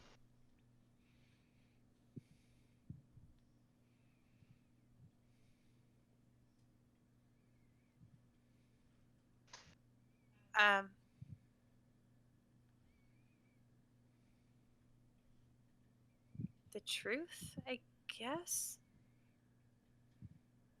The who? Okay. Truth. The truth about everything? I don't know. I don't feel like I'm not good at seeing all the angles, and I just don't want to. I don't want to lie and punish someone who doesn't deserve it, and I don't want to lie and get caught in the lie. Okay. But like, I don't. That's all I need. I feel like it's your show, so you. But it's not my show, is the thing. We're here to do a thing. And this is not to say like we're in this position because of you, because we're not. We're in this position largely because of me. But this is an endeavor we have undertaken because you wanted to change something. Which is why I'm asking what you would like me to tell him. Because this is your show. This is the part where I have to be upfront. But, you know, you're the director.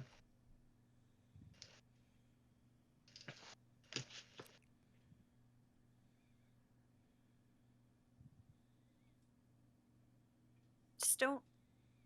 I guess, like, you'll get a read on him, and I guess do what keeps us on track. Okay. I guess.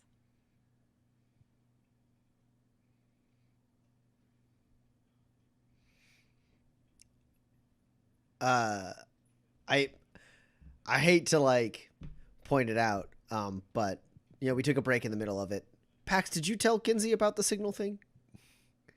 No, I was going to after this. Okay, cool. The other thing we took care of during the break, just so the viewers know, is right when we went to break, we realized it was another day and Roland could roll rehearsal again, which is like a thing he does at the beginning of each day to give himself like kind of a social currency that he can use to really manipulate rolls in his favor. How many successes did you get on your rehearsal today, Roland? I have achieved 7 successes on Dear rehearsal today. God! What? I came to play.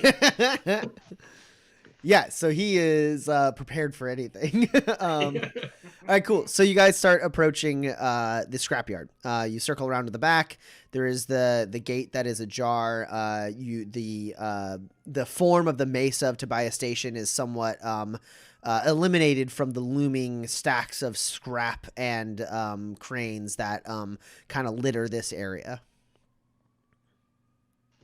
As we walk in, I'm just gonna grab Kinsey by the arm real quick and just be like, if I mess with my hair, whistle really loud, like you're calling for Umbra. You've got it. Should I call Umbra too? No, don't do that. The people at the stable said that they were going to kick him out if he broke out again. So don't do that. I forgot to share that. Sorry. That's fine. You know, just going into a meeting. Got it. Understood. All right, Umbra, next time you break out, don't break a window. All right, cool. So you go walking in. And you kind of lose sight of the gate just barely. And there's all sorts of like it looks like automated machinery going on right here. You don't actually see that many people operating the machinery around here. There seemed to be like this, like somewhere else in a different part of the scrapyard, a conveyor belt is being loaded with scrap, which is being brought to this area, and then it is going into a series of machines. Some of them that like stamp them and crush them into like smaller like composites. Some of them that are like heating them really heavily. And it looks like the purpose here is like basically like sheet metal is being made out of the scraps as they are going through these various machines. They're being treated and heated and stamped in order to make kind of a like wavy textured like scrap metal that is like kind of like shooting out into a secondary conveyor belt that goes into one of the buildings. And standing there kind of in the middle of that apparatus, you see Salem Bahara and 4 large individuals, all smartly dressed.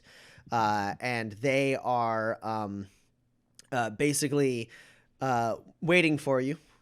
As you walk in, Salem kind of gestures to one of them, and one of them like grabs a lever and like shuts down the machinery, and it gets a little bit like, you know, it was like kind of oppressively loud for a second, and it comes to a stop. And as you all walk up, Salem like starts removing like some gloves, like some white gloves that he's wearing. And he's like tucking them into like his inner pocket. And he goes, "Would one of you kindly place your hand on that machine over there?" And he gestures to one of the like the final machine that like stamps down the metal and like puts it in that kind of corrugated thing, and then slides it off into the other conveyor belt. Kinsey walks over. Do you give him your bad hand, the one that's missing a finger?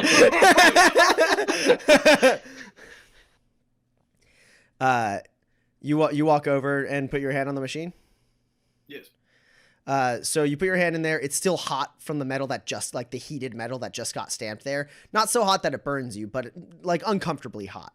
Yeah. You do that, and then one of the large men comes over, like puts a hand on your shoulder, and then pulls out like basically like a C-shaped piece of metal that like magnets down onto the thing, like clamping your hand there so you can't remove it. And then he keeps his hand on your shoulder. He's not like squeezing really hard or anything like that, but he seems very strong. You think if you were to try to move, he would like enact his strength to try to hold you in place. But right now he's touching you very gently and politely. Salem nods and goes, "I apologize for the manner of my questioning, but it appears that the 3 of you do not appreciate subtlety. I understand you had quite a day in the upper crust. I would love to know why in the same day, just after I employed you, you met with both Gray Foster and Severina Acosta. Please, enlighten me as to your strategy." When you hired us, you said you needed people who were willing to make waves and put their own safety on the line without tying it back to you. Now, unless you think that Ephraim's murder was done by a random passerby in Tobias Station, I thought the most likely suspects were members of the other families that operate here.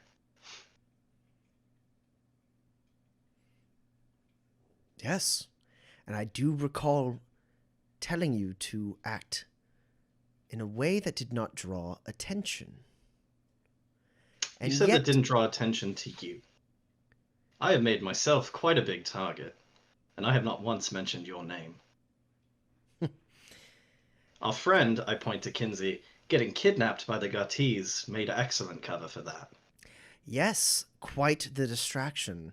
I had thought for a moment that perhaps the distraction was meant for me.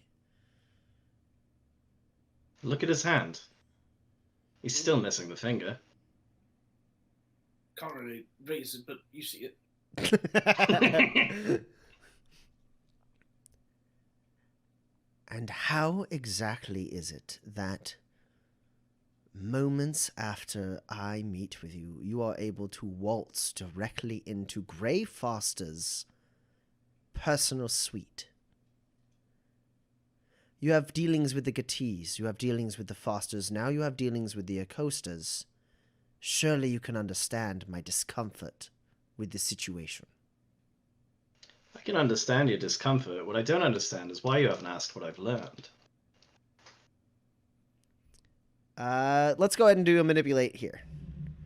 As you are trying to kind of soothe him over and be like, I'm still working for you type thing. Sure. God. Do I think at another point today I'm gonna have to save life and limb of my compatriots? I will hedge my bets a little bit. I will use 4 of your Four of- 7. Yeah, 4 of my rehearsals. So he's at a -8 for this roll. Cool. I assume I am dressed to impress. Yes. I mean, I showed up appropriately. You're wearing the appropriate wear for a meeting with a member of the family. You're not like schlubbing it. Yeah.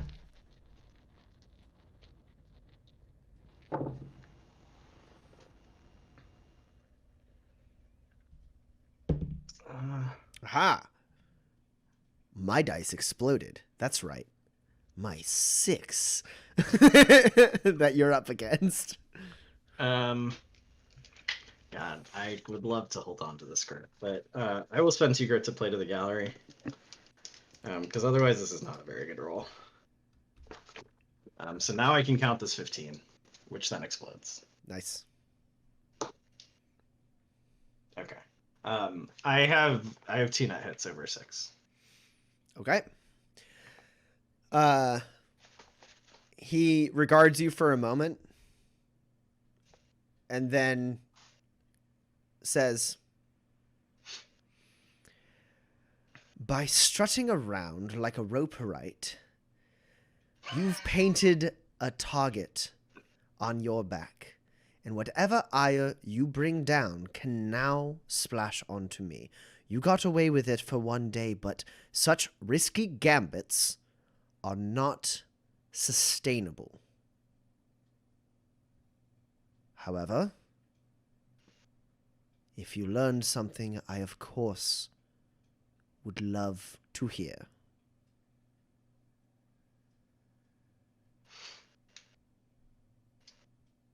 First, the Sheffields had nothing to do with it.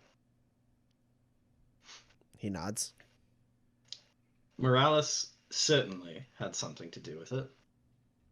He grits his teeth at that. And though I don't have hard proof, you wouldn't have hired us if you didn't believe that I was capable of making this judgment. I'm quite confident that Severino Costa did as well.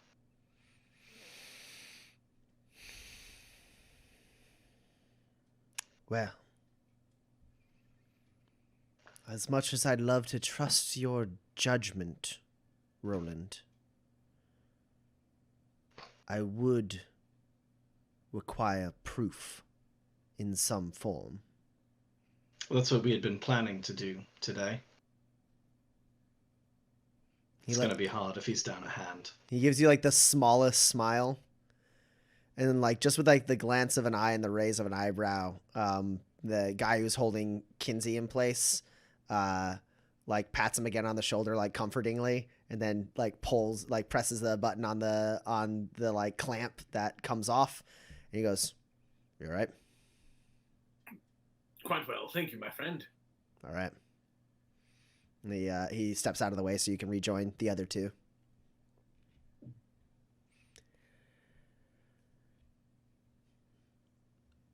Well, I don't mean to micromanage, but could you even hint at what it is you plan to do?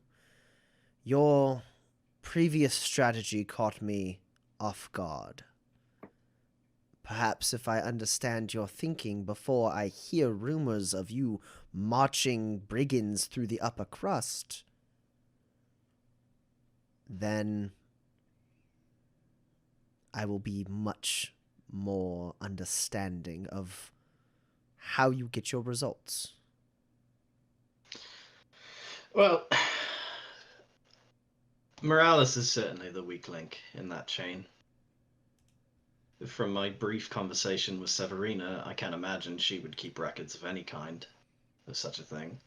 But Moralis strikes me as a person that, in a misguided attempt to have leverage one day, would keep proof. And so, that's sort of our next avenue. And Severina, what makes you suspect her? I hope I didn't inform your decision with my own half-hearted suspicions. No, not at all.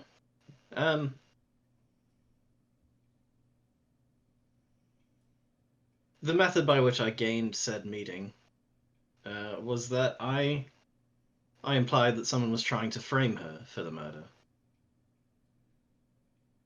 And as it turns out, her reaction is not that of someone who is surprised to find out that Ephraim's body was in Tobias Station, nor that someone might conceivably follow it back to her. Yet she knows the body has been found, then. I took great pains to prevent that information from spreading. This is disappointing. It also does explain why she is so eager to spend time with me. No doubt in order to make sure if you ever try to meet with me again in the open, she's there. I don't know why I would ever try and meet with you in the open. Well, I shall have to make sure that her people are not currently watching us. She is dangerous, Roland. A good friend of mine, to be sure, but dangerous nonetheless. I'm not still alive because I assumed that people I stand in rooms with are not dangerous. So, you discover whatever evidence Moralis may have. We move from there. Harry knows how to find me. When you have something, send her to me. Of course. Should I become impatient, I imagine you will be willing to meet at my discretion. Of course. You hired us. Payment unseen. Yes, I recall. Well, apologies, he says directly to Kinsey. No, of course. It's not the first time I've been in such a situation. What colourful lives drifters lead. Well then, if you have nothing else to report, my curiosity has been sated for now. I appreciate you taking the time. I just nod. He nods to you, and then one of his guys comes over and brings an overcoat that he puts on, and then he takes his bowler cap and puts it on his head, and then says, "Till next time." And he puts back on his gloves, and then leaves the scrapyard.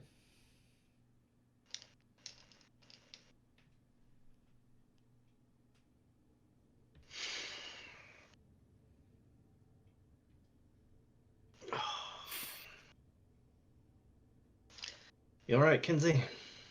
No, just fine.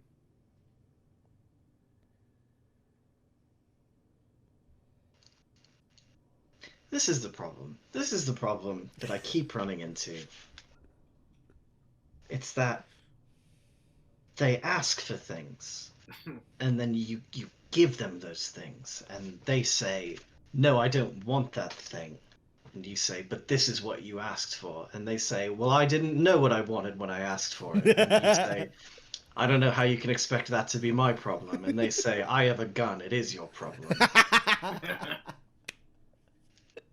The family. Does somehow keep happening to us specifically. So how do we go about finding this evidence for Mr. Bahara? There's a couple ways. I imagine Pax could probably break into her office and root around in there. I don't think she wants to speak to me again, but maybe. Probably the break in and root around thing is gonna be easier. Well, Certainly quicker. I can Everyone provide, wants things right away. This is a problem. I can provide cover if nothing else. Yeah, I think our best bet is to just keep spinning all of the plates that we're spinning, and add another plate, and just keep adding plates, and hope that when they crash, we're somewhere else. Pax, can you roll either determination or endure for me? Unopposed. I'll go ahead and actually I'll give you a +2 as well. Do you mean discipline? Yes, what did I say? Determination. Yeah, discipline. Discipline or endure. Oh no. It's unopposed though? Unopposed +2. Okay. I am going to roll. Oh man. Frick. Both of these are such bad options. I am going to roll discipline. Because I could potentially roll higher. Maybe. I don't know the odds. I feel like I'm about to get punched.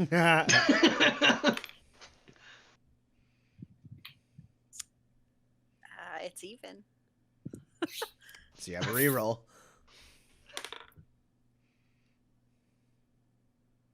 No. No successes? No successes. Kinsey, you see Pax push her hair behind her ear as she's like absent-mindedly she pushes her hair behind her ear and kind of flips her braid off of her shoulder. Sorry, what? And then like a moment later, like through like an avenue of like wreckage, Marshall Yen comes running Kinsey, up. no! Like hand holding his hat in place. He runs up like gun out, and he's like, this way. What is? Hey. And then he sees like Kinsey has his guns out, Marshall Yen has his guns out, and he like goes like, hey, and he like puts his hands up and then like holsters his gun. He goes, everything all right? Yeah. I could have swore I heard. What is happening? He did. I mean, she told me to, so. I figured that once the situation was over, you wouldn't. No, but you told me. I didn't know if there was like someone like a sharpshooter Not or something. forever. I do have to I like don't know brush what my you hair, noticed. Kinsey. I don't know what What am you're I talking supposed about. to do? You What told do me you? that's for What do your you mean? hair. What are you supposed to do? Of course. What? Okay. I am. Thank you. You're welcome.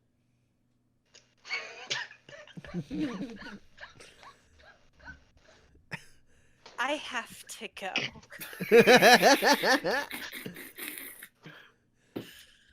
Marshall Yen just kind of stands there awkwardly. Sorry. No, I'm sorry. God. and then Pax just leaves. Marshall Yen is standing there with Kinsey and Roland. She thought maybe y'all could use backup. So that's what the whistle's for, okay? Makes sense. Yeah, that was we were trying to figure out a way to let me hear a signal, since I might not have been able to watch the meet. So That was a So good I thought idea. she would have maybe told y'all the whole thing. She just said that she thought that maybe, things might go sideways, and figured you got me as a unknown entity.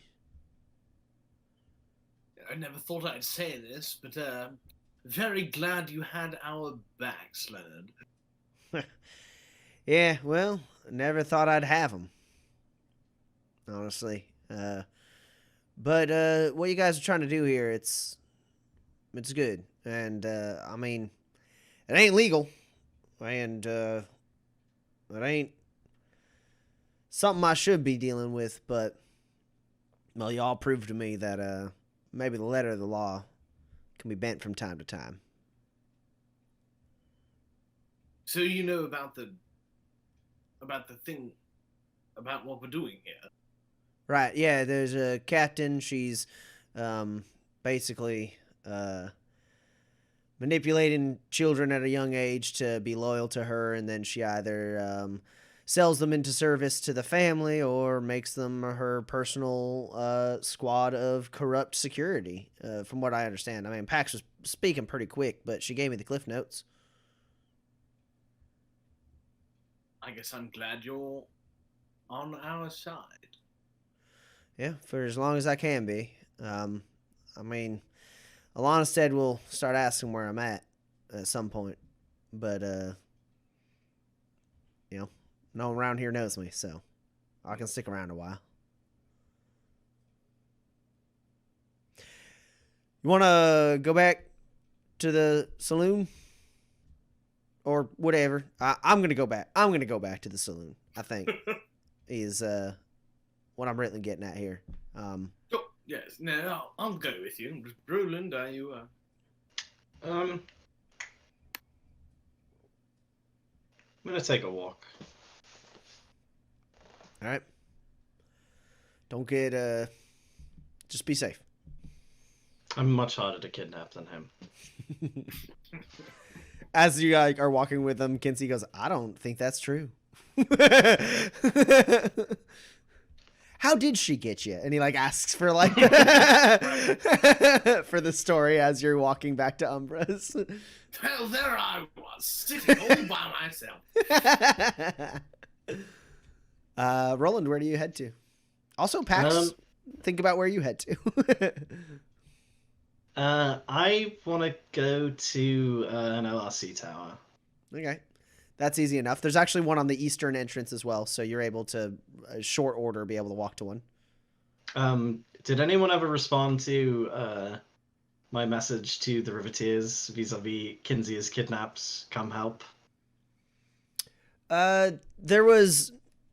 Kinsey reached out to them, I thought, and got a response. Well, no, I know that he... Oh, I didn't know if he ever got a response. I know that he reached out and told them that actually he is not kidnapped anymore. They don't need to come in guns blazing. Yeah. I was supposed to tell you how angry my mother was with you. Yeah. That was it. I was I'm pretty sure Kinsey got a response. Oh, yeah, I'm remembering this now. Yeah, Kinsey got a response, which was basically we'd love to see the bar. Also tell Roland that I'm gonna beat him up if he ever does that again, or something along those lines. Yeah, then I go to an LRC tower. I just check the news or whatever. I don't actually really care what's there. Yeah. Is there? So I know that is a makeshift jackalope racetrack or a horse track at the stables. Mm-hmm. There's no chance there's a place inside Tobias Station to just drive very fast in more or less a circle, right? No, not really.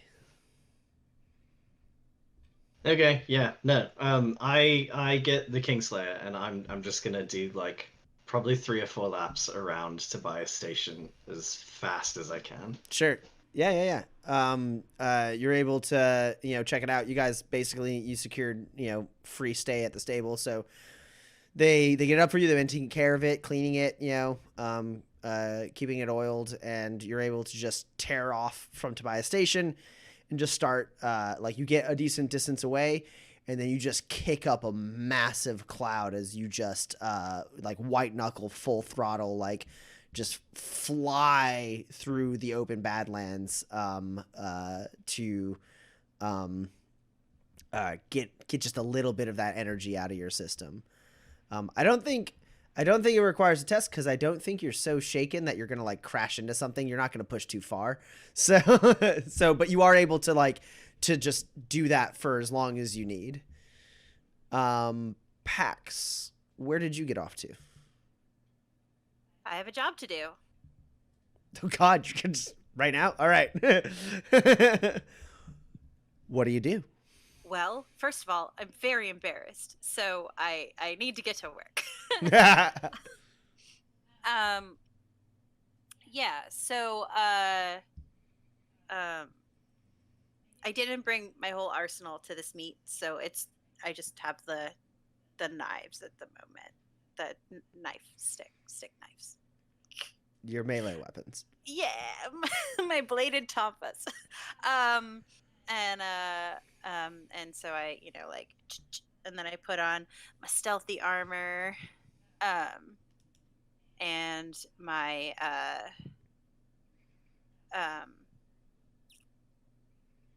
mag belt, and I will sneak, like trying to stay as much as in the like low light and the shadows of the, like, because they're like halogen bulbs and stuff, right? But like of the sort of like the walls and potentially ceiling and underneath walkways of the like main level by the sheriff's office. Mm-hmm. So I gotta get close without being seen. I'd like to do that. Sure. Yeah. Let's go ahead and have you roll sneak. Sure.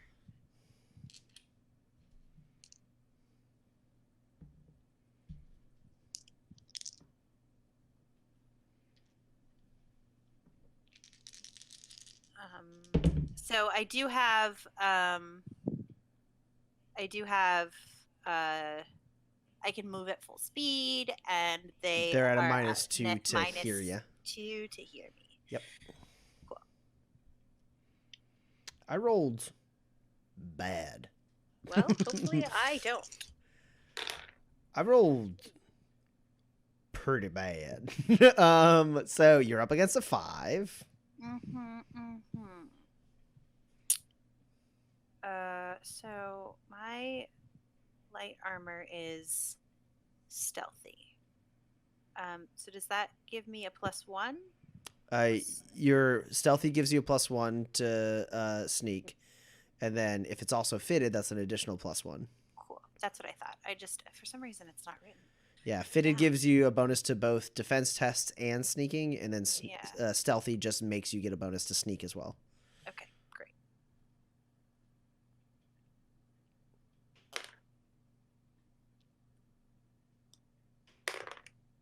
Okay. I have a high of 15. Okay. How many net successes over a 5? 4. Cool.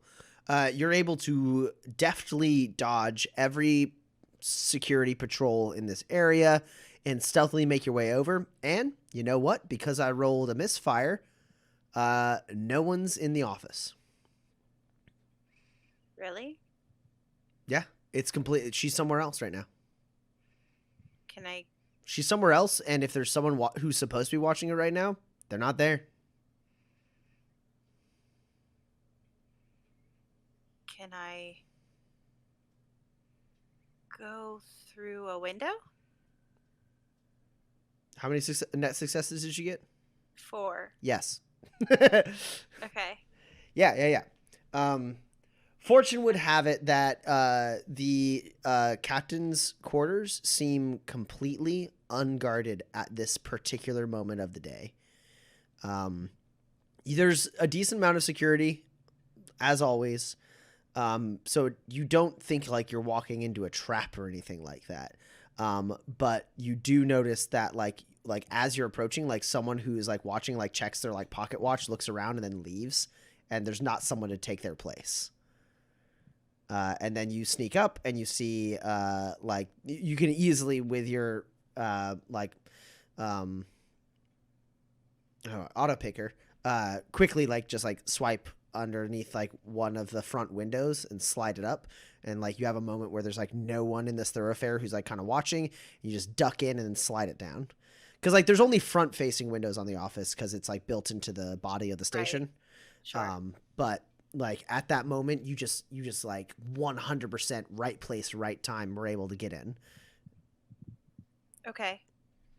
Yeah, and so you're in the office. It does have, as described before, basically a couch with an LRC terminal next to it, and then a desk with a cabinet behind it, and then there's a door that leads into like deeper into the offices.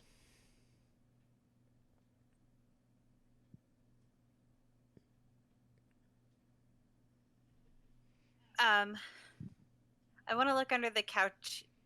I want to look under the cushions of the couch. Okay, what are you searching for? Is it just like springs, or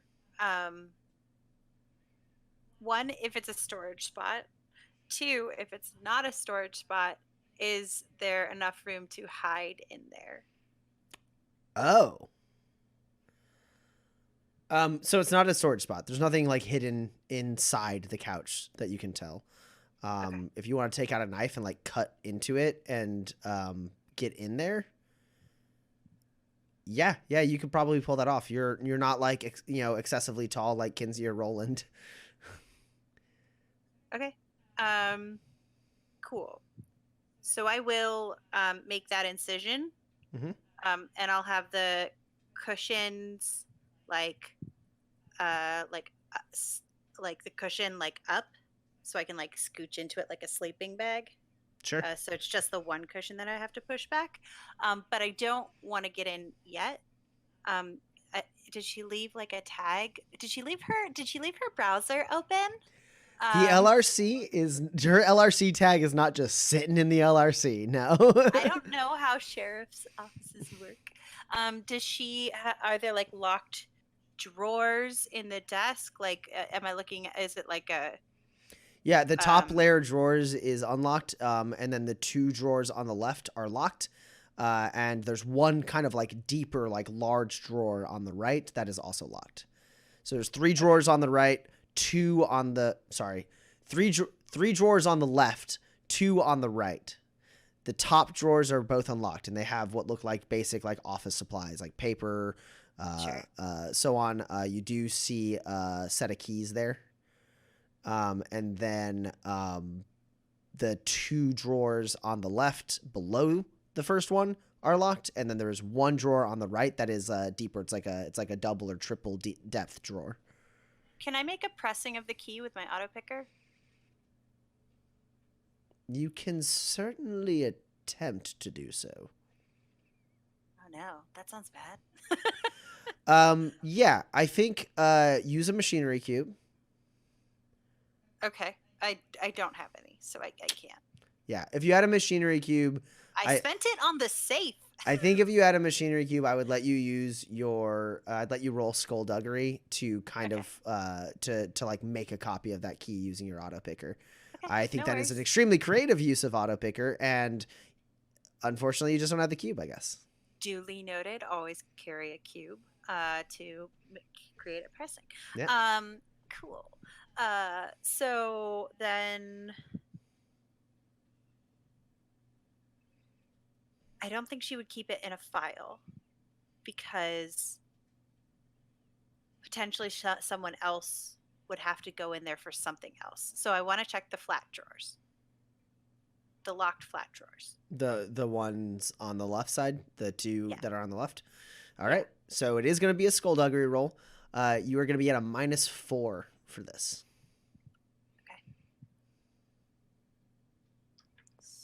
So that is then I have Safecracker. Does that apply to this? A drawer is like a door that's tiny, if you think about It just means you can reroll 20s. Yeah, on it just lockpicking means that tests. it just means that 20s don't lock you in. Is Yeah. is that what Safecracker does? Or is that just isn't Safecracker just skullduggery to unlock things? It's not specifically safes, is basically the point I'm getting at. Okay. I also have Doorman. I don't know. I don't Yeah. remember off the top of my head what those talents do, but they probably apply. I don't. Okay, great. Safecracker lets you ignore natural 20s on a lockpicking test. Doorman gives you +1 reliability. Yeah. So Safecracker lets you for sure do it. I think Doorman also applies. Okay. Cool. So I am going to minus. I'm 1 off. I'm gonna. I did it. I didn't immediately give you an explosion. I'm gonna play to the gallery. Okay. And count these 12s. Give me that grit. And I'm gonna roll 2 more dice because I did explode twice. Now.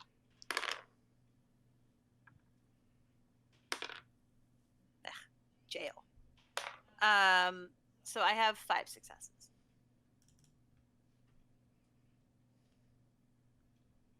All right.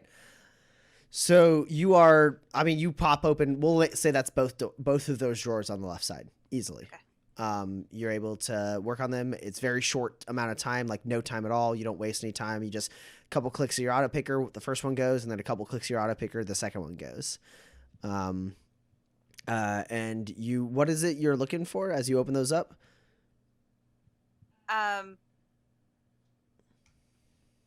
So I guess it's like her like personal files, or like a manila folder that says like Roland Hollis or something on it. Sure. But also like more, or like if there's a big black stamp blackmail, I'd also like that. But probably something like a little bit more innocuous, like receipt or something. So one of the drawers has some papers in it, and one thing that draws your eye is a booklet that seems to be sort of like a almost like a planner. Like it's a series of like notes. It's a calendar basically, where she's written notes on certain days to try to be like check with the stables, so and so's missing horse, stuff like that, right? Where it's like, reach out to Fort Dearborn, things like that, like little notes to herself, written in shorthand for herself to just sort of like remember things throughout like what Where is she now? Right now, it says Town Hall. Okay. And what about like a couple of months ago? Does it say like, is it like suspicious midnight rendezvous with secret informant E? It doesn't say anything like that. You do see there is around because you have a pretty decent timeline on when Ephraim died. You do see there is a part around that time where she says meeting with Severina. It's around that time. There's several moments throughout this entire planner where it says meeting with Severina. There's also like meeting with Bahara, meeting with this person, like those are all over the place. Like there's plenty of people that she like has meetings with throughout the course of her business here. It was just there is one around that time. You also see a little bit later there's like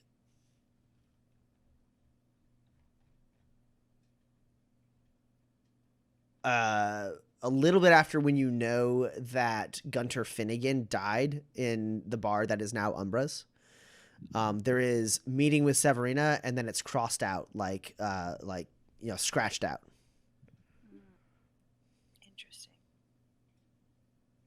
Oh, interesting. What if he saw some? Because it's right by where we are. Gasp. Okay, sorry. Okay, so I will put that back the way I found it. Sure.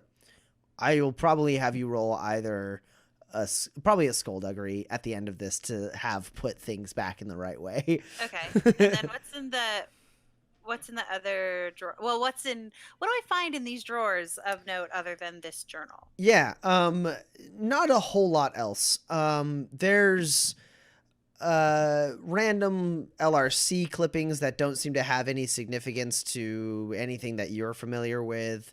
Some of them are just like bounty notices, and some of them are like Fort Dearborn militia movements and decrees from like the governor of Fort Dearborn, since Tobias Station lays in that territory. Just like, you know, different like laws and stuff that like might need to be pertained to.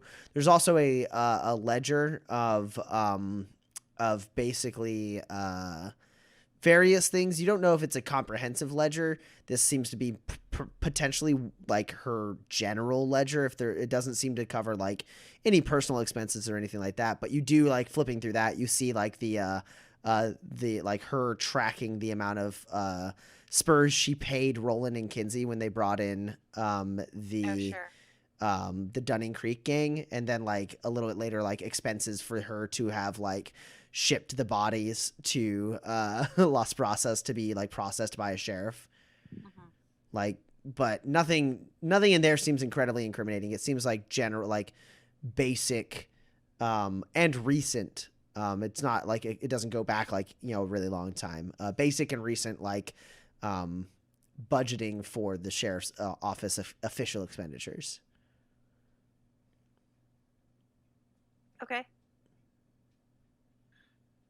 So I think and they don't have like a false bottom or anything cool like that, right? There's no like. Doesn't seem like it. Okay. Oh, I struck out. Okay. So then I will try the other drawer. Sure. This one is a -8. Ooh. Woof.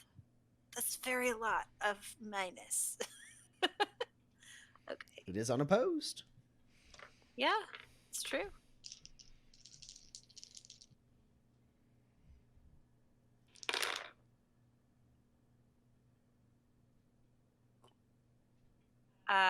Okay, so I have a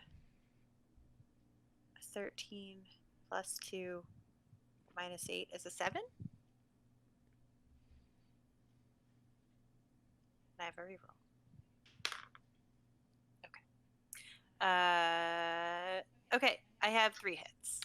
Okay, this one. Your auto picker should get you another reroll depending on its quality, and then the first lockpick talent gets you another reliability. I don't know if that matters. Yeah, it does. Yeah, if it's an excellent quality auto picker, you get a reliability, and Cool. and then I your do talent. have 4 hits now. Cool. Having played a lockpicky boy, you can get a lot of rerolls. So it only takes you just slightly longer than the other one, which is not to say not a lot of time. Just like 5 clicks from your auto picker, and then it opens. You slide it open. There is a very nice bottle of whiskey in there, it looks like. And you also see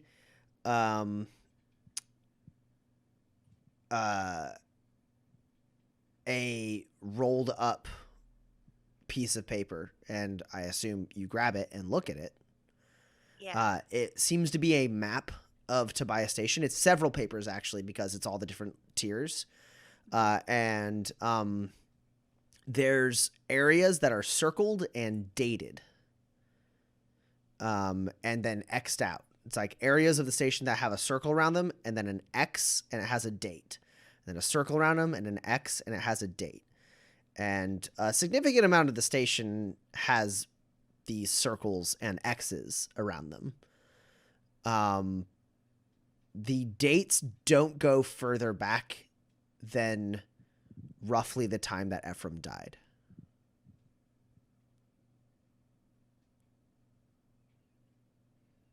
Like, the earliest date is around the time that you suspect Ephraim died. Okay. Oh, like she was looking for something? Are there any spots that don't have a circle? Yeah, Can I I mean, remember those? there's plenty of spots. Like there's like a lot of these areas in the station do have circles, but an almost equivalent amount of areas in the station don't have like circles and X's over them. So like Okay. the answer is like sort of yes. It's like regions within the station. Okay. Also, the most recent date is a little while ago, like maybe a month or two ago. Okay, where's that one? That one is in the main level, not too far from Shirley Charlotte's shop, on that same kind of like catwalk, but all the way on the other end of the like trading bazaar. Okay. There's like an area that it looks like it's just like a maintenance access point that connects to like an electrical conduit. And that area has been crossed off. Okay. Um, yeah. Okay, I guess I'll just put everything back. Yeah. Is there anywhere else in this, like, can I like search under like the desk and like the underneath parts if there's like a taped envelope or like under the computer, like or in the ceiling tile? Is there anywhere else I can look? You don't see anything here in this desk. Anything else here in this desk? Are the keys labeled? No.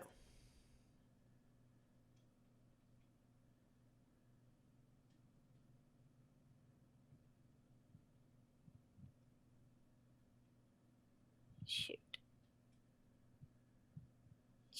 Shoot. How much more breaking and entering do you want to do? Well, there's not really anything else to break in and enter in here. I mean, there's a door right over there.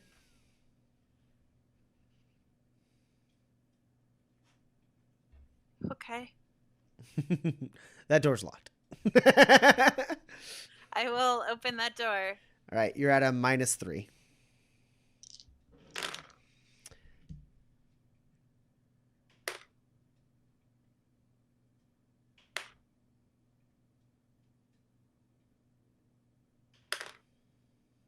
I got 4 successes. Okay, cool. Yeah, again, you make quick work of that door, move through. You enter kind of a, it almost like strikes the like chord of like a break room. It has like a small table with some seats. It has a cabinet. You see a coffee maker there, but attached, like it's kind of like a rectangular long room, and attached like right to that area is several holding cells, 6 of them to be exact. And then there is another door that moves on. There's no one in the holding cells right now.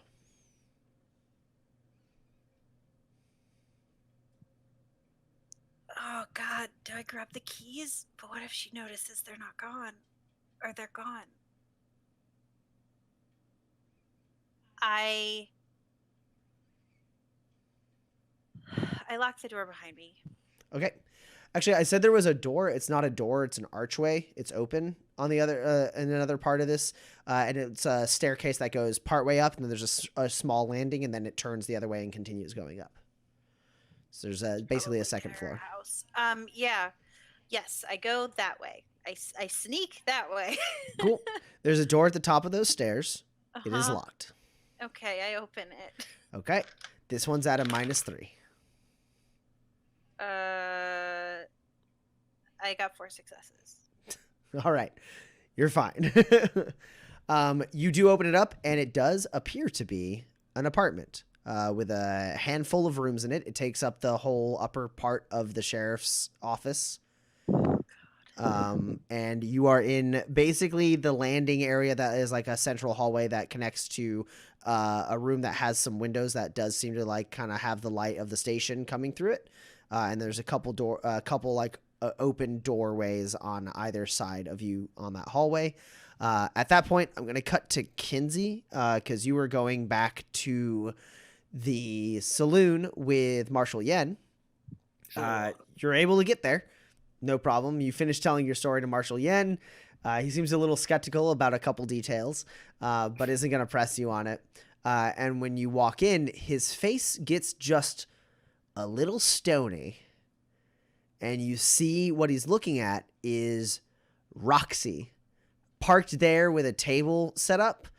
And you happen to be walking in just as she is handing a capsule to somebody that has like this like kind of faint pinkish, almost yellowish glow to it. As she slides it over, that guy takes it, sees you. He's like really unhealthy looking, pretty scrawny, and he rushes past you. And she goes, "Hey, I thought as per. Oh, you know what? You weren't there. Glad to hear that you're okay. Yeah. Roland and Jane, they said I could park up shop here as payment for assisting with getting you all back safe or whatever. So yeah, get used to it. I like it. This place is nice." I'm sorry, Roland and Jane said that you could just set up shop inside the bar? Yeah, it was part of our arrangement. And you look over, and Harry, looking a little beleaguered, is behind the bar. And I don't know if you know their names, but there's the audience would know that Marv, Earl, Bender, and Lena are all sitting at the bar. And they are drinking drinks and being rowdy. And basically like Harry is like serving them, and then like she like steps out to the side and like kind of like gestures for you to come over to her nearby the death tree. But Yeah, right. and she's like, "Hey, I'm sorry, I didn't know." She said that she made a deal with Roland and Pax. She said Pax gave us some gun or got some gun from her, and then like part of the arrangement was that she could set up shop here for like a month. I don't know. I didn't hear anything about this, but I figured like it was better to let her like set up, and then like Roland Pax, like if Pax shows up and this ain't legit, then Pax can take them. I think. I mean, I've been giving them like hard drinks, so she should be pretty easy to throw out. I appreciate the assistance for sure. I don't know anything about this.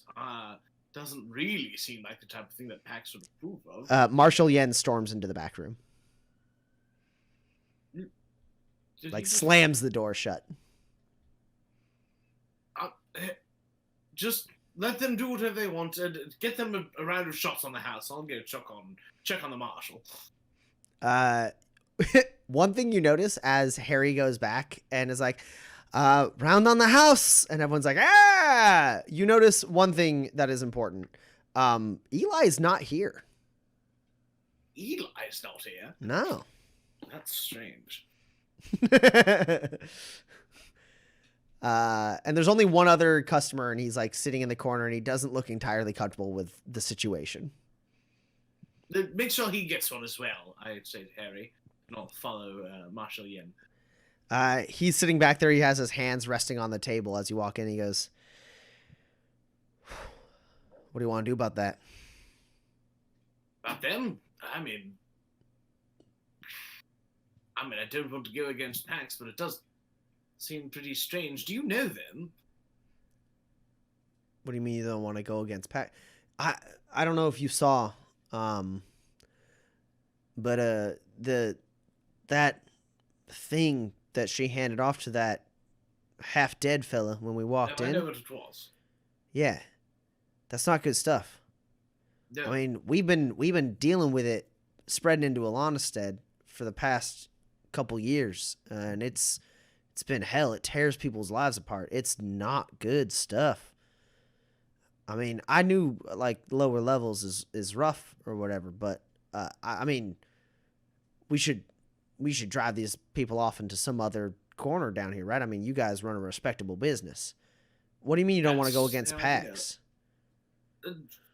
I have muscled my way into deal after deal and have found myself unwelcome, and I don't want to do it again. But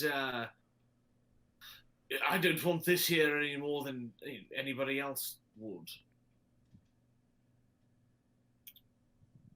Fine, you know what, Marshall?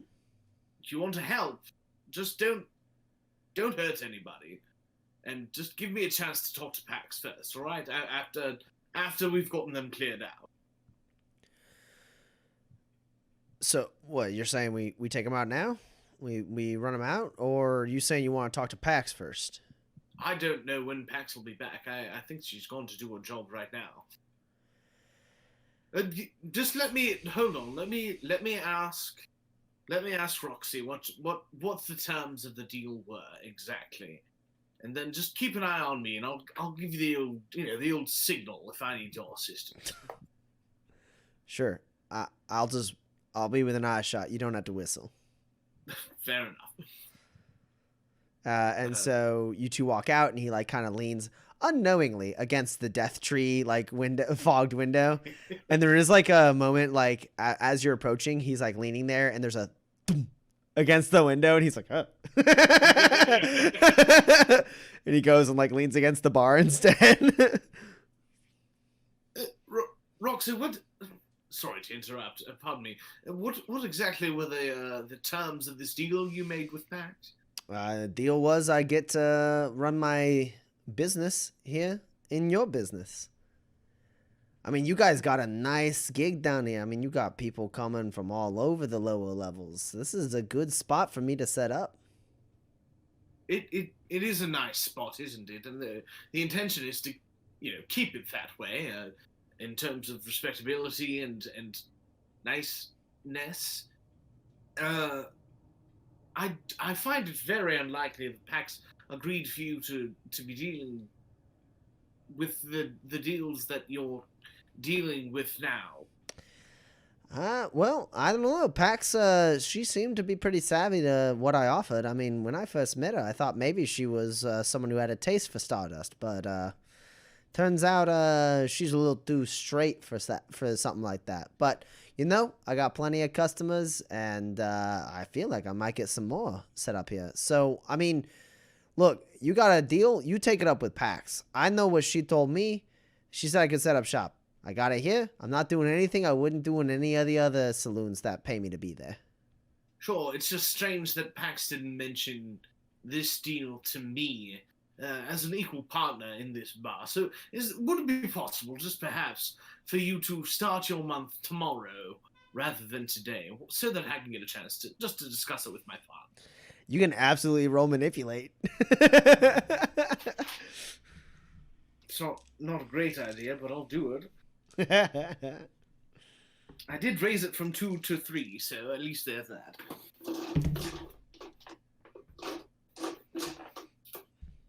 Wait, your personality? Because you can't have raised your skill up that low. No. My personality. Okay, I was like, hold on. 4 is the minimum in his skill. All right, I actually rolled exceptionally bad for Roxy. I only got a 6. Let's see how that goes. Of course, I could spend some grit, and I could have a very good roll.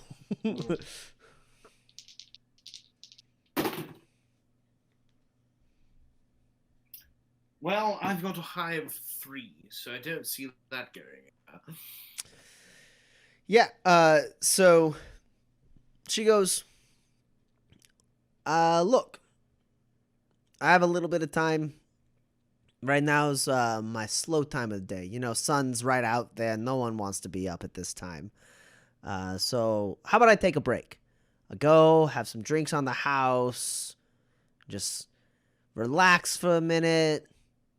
And I don't try to make any new customers, and I tell anyone who comes by to come back later tonight. Gives you a few hours to talk to Pax, sort things out, and that way we don't have any sort of disagreement, and we don't have any trouble. Sound good? We wouldn't want any trouble, Roxy, certainly. No, and you realize that some of the people who are sitting at the bar have stopped carousing and chatting and laughing. They're watching this scene. And she goes, no, we wouldn't. This is a nice, swanky place you got. Better than any place that's ever housed us. We want to keep this place nice and clean for you. So I'll go have a drink, and you can talk to Pax and sort everything out. She'll tell you how it is.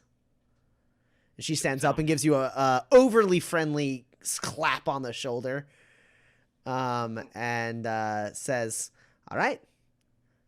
And then comes over and goes, I'm on break. Harry, another round. And I'll go over to Marshall again and I'll say, she's on break. Look, I get it. Sometimes you gotta stomach unsavory people. I guess, you know what? You'll talk to Pax. I'll talk to Pax too. I'll just be in the back. Yes, I'll keep an eye on, make sure she sticks to what she says she's doing. All right. If you need anything this time, do whistle. Yeah, will do. Is it too early for me to be back from my lap around? Not at all. I desperately want to be in this scene now. You arrive. Great. You see Roland, Marv, Earl, Bender. I said Roland. Roxy, Marv, Earl, Bender, and Lena, all up at the bar. Roxy's table's kind of shoved over to the side, and they are drinking and laughing and carousing. And you see somewhat disconcerted Kinsey watching over them.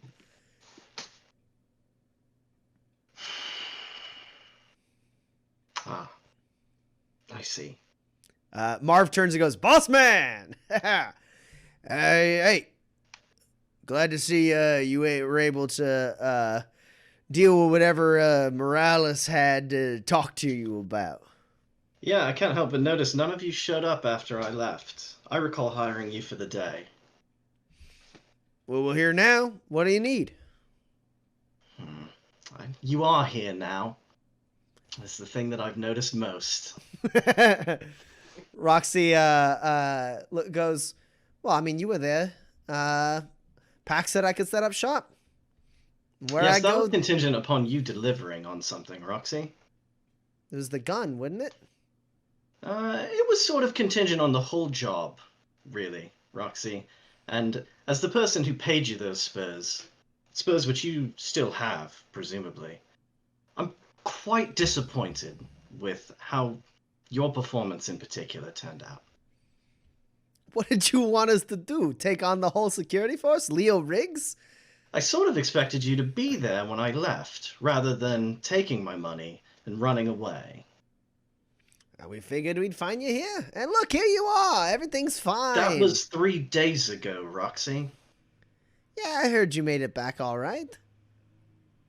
I figured you'd come and tell me. I don't know how you guys do. You're trying to be all subtle, and then you're not Roxy, subtle. Shut the fuck up. And everyone kind of straightens up a little bit, and you see Bender drop a hand down to his gun belt. Bender, if you reach for that gun, I swear to God, you will regret it more than anything you have ever regretted in your life. Yeah, roll an intimidate test for me. Can I assist with that intimidate? Roll? Absolutely, yes.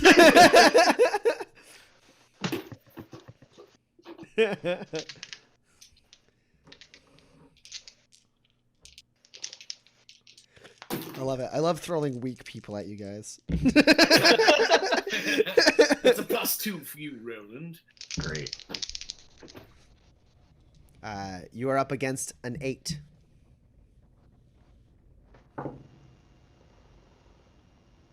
Okay, well. See, the thing is, Tommy, is that I don't roll a lot of dice at Intimidate. But you roll a high number. Yeah, so both of these 10s do explode. Yeah! They don't turn into anything, but I have 2 net hits. Okay, so yeah. You say that, Bender, you say that, and Kinsey, already has out of nowhere, out of his jacket, he's had it under his arm this whole time, just his rifle is there. And Bender goes, all right. Puts his hands on the bar and leans back. Good call. And everyone turns to Roxy and Marv. So here's what's going to happen. You are going to accept that you did a piss poor job and you don't get what was promised out of it, and take the spurs that you already have, and you're going to leave, and you're never going to come back. You're not going to ask, what if? You don't want to know, what if? Marv looks over to Roxy. Roxy gives him a glance, and Marv doesn't look like he wants to do anything. And Roxy looks a little upset about that. Sheila's like,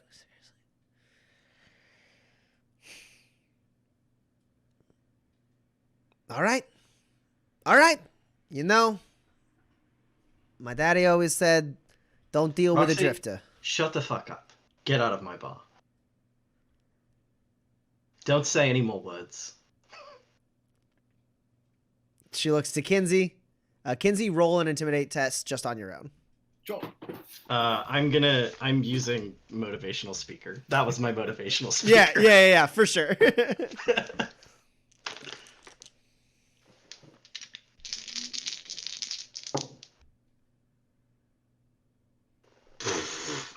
Okay.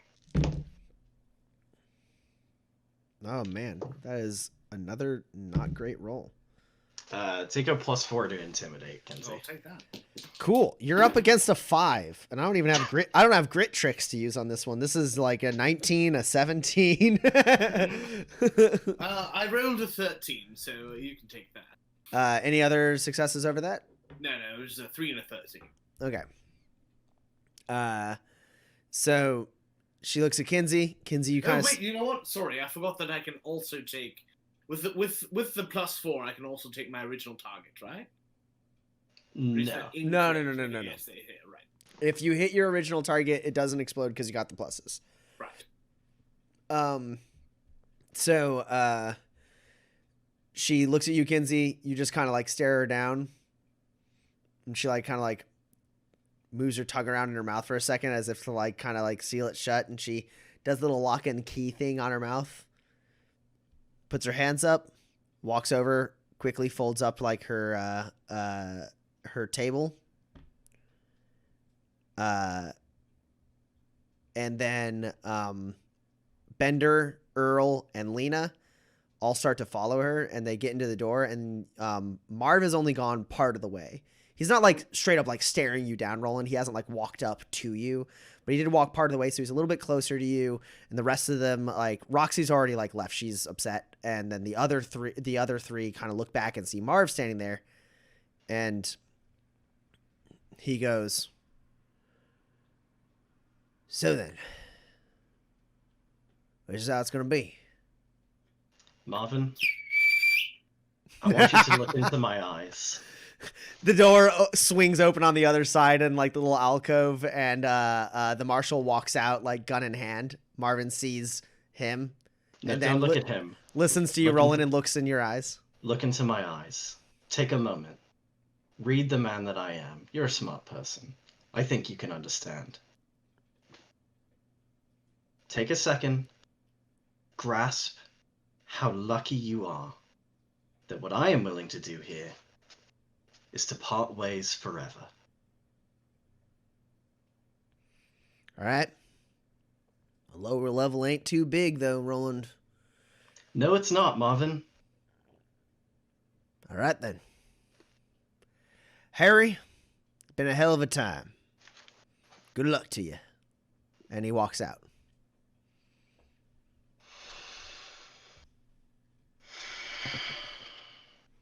Pax! You're in Captain Morales' apartment. I'm so upset I'm not there. What are you doing? Right. Also, I guess, really quick, just roll skullduggery for me. You left the downstairs. You put things back. Let's go ahead and take care of that. I feel like if you're going to put things back upstairs, it's a different test. I got 4 hits. Cool. You've put things back very adequately. Great. Okay. Gotta throw my mind back to when I was a sneak thief. Oh, so long ago. During your It was a innocent long time ago. during your innocent times as a sneak thief. Yeah. Before I killed anyone. Yeah. Okay. So where? So I guess the first thing is I walk into a room. It's probably the bedroom first, but it could be anywhere because who knows where people hide stuff. Everybody's different. Mm-hmm. Maybe if she has an office. But I think like bedside tables more. I don't know, inside a pillow. But can I roll skullduggery to kind of guess it where the likely spots would be? Honestly, if anything, if I'm gonna do a stretch on that, it almost feels like a connections roll. Oh, well, I'm not terrible at connection. It's either that or just straight up like discipline to try and like have a read on a person. Well, that's right? bad. I don't want to do that.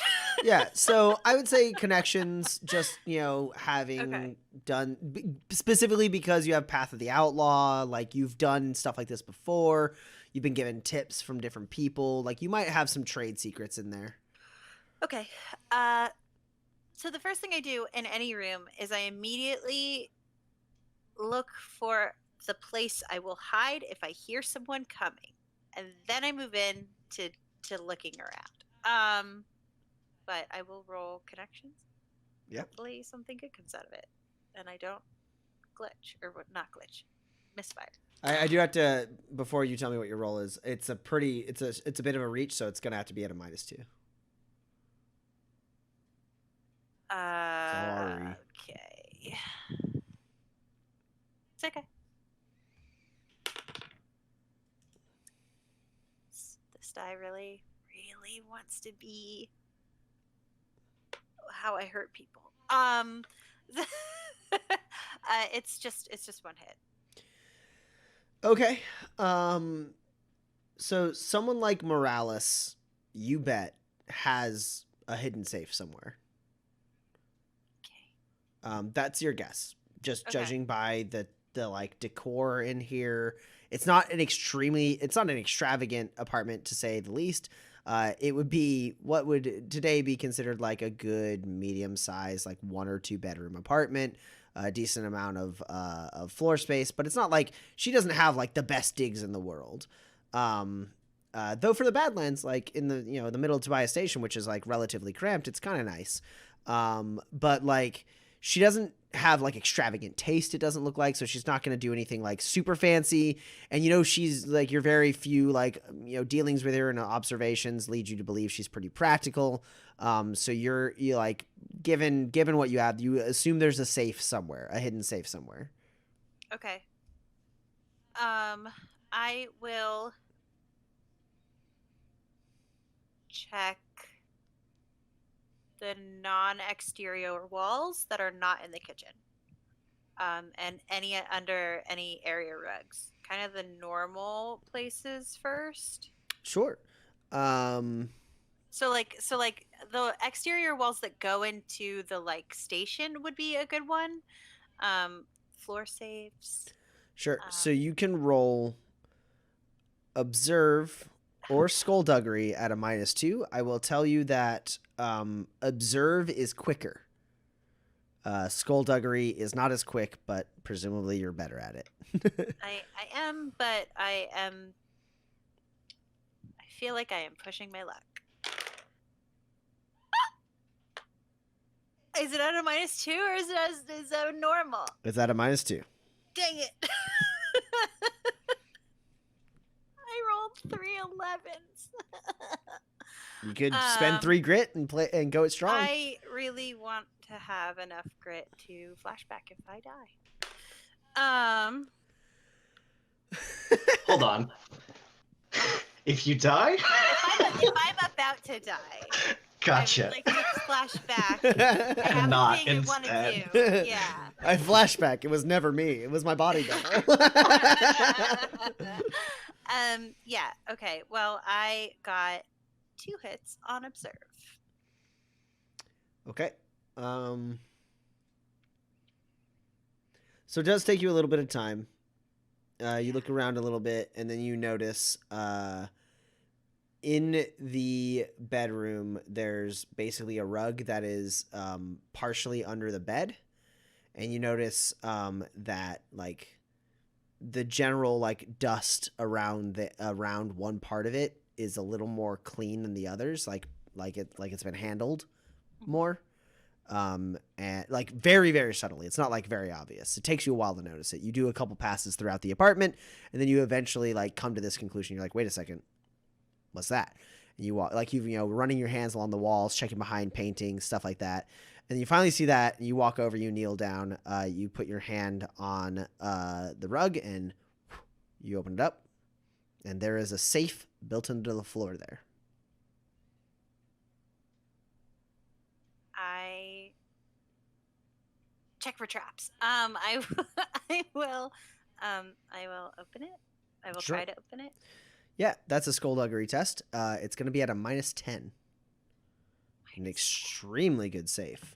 It has several electrical components. If you were to take the safe that you made and like triple its efficacy, that would be this safe.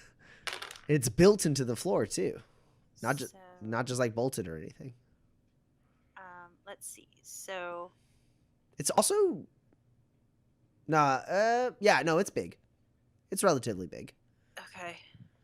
It's like you wouldn't be able to fit in it or anything, but it is a few feet long and a foot or two wide.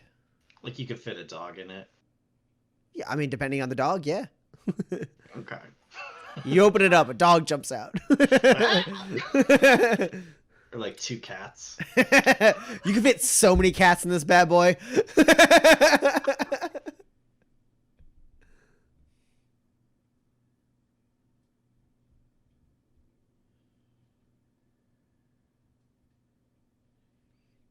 What you got there, Pax? I have 3 hits. Okay. That's good. That means it takes you way less time than it would take a normal person to crack this safe. Takes you a little bit of time just based on the difficulty of it, but not that much time. Like, it's pretty impressive actually how quickly you figure it out. You basically have to pop off like a plate and like mess with the wiring a little bit, and then work with the mechanical part, and then all the locks like disengage, and you open it up. And within there's a couple guns, like long arm guns, and several different, like there's a lockbox, well, not like a lockbox, but like a box full of like some spurs, and it's not quite like a go bag, but like it has elements of a go bag to it. But there is like dry rations. There's a stick, like some explosives in there as well. And then also a data pad.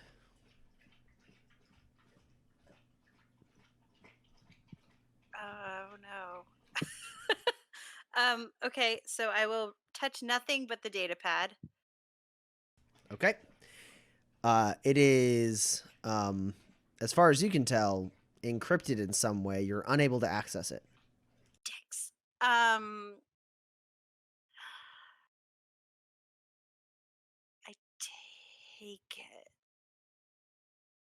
I take it and I close it up.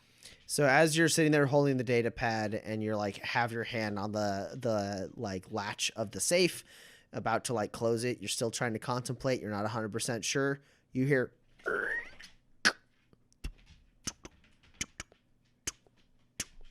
footsteps as someone enters the lower level of the captain's quarters.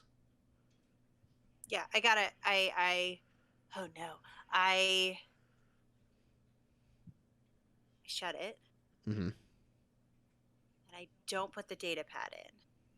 Okay. And then I reset the lock. Mm-hmm. I move the carpet back. Mm-hmm. And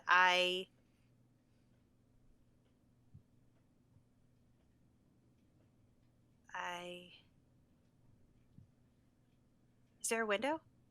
There is the almost like a bay window at the end of this apartment, in sort of like a living area, that does exist and looks over the bazaar.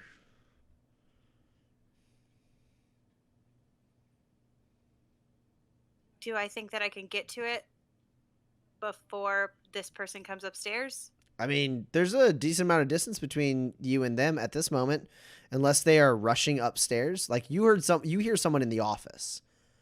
So they have to walk through that, like through the area with the holding cells, and then come up the stairs and then come into the apartment. Okay.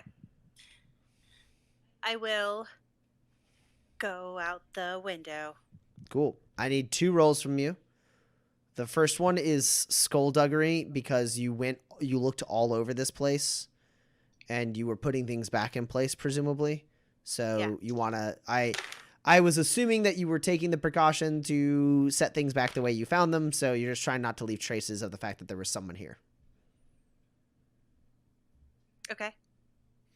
How many successes?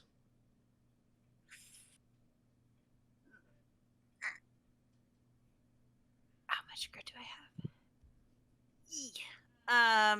I have 3 successes. Okay. That is a respectable number. Now roll a sneak test for me. Okay. As you try to, as quietly as possible, make your way to the other side of the apartment and exit a window without being noticed.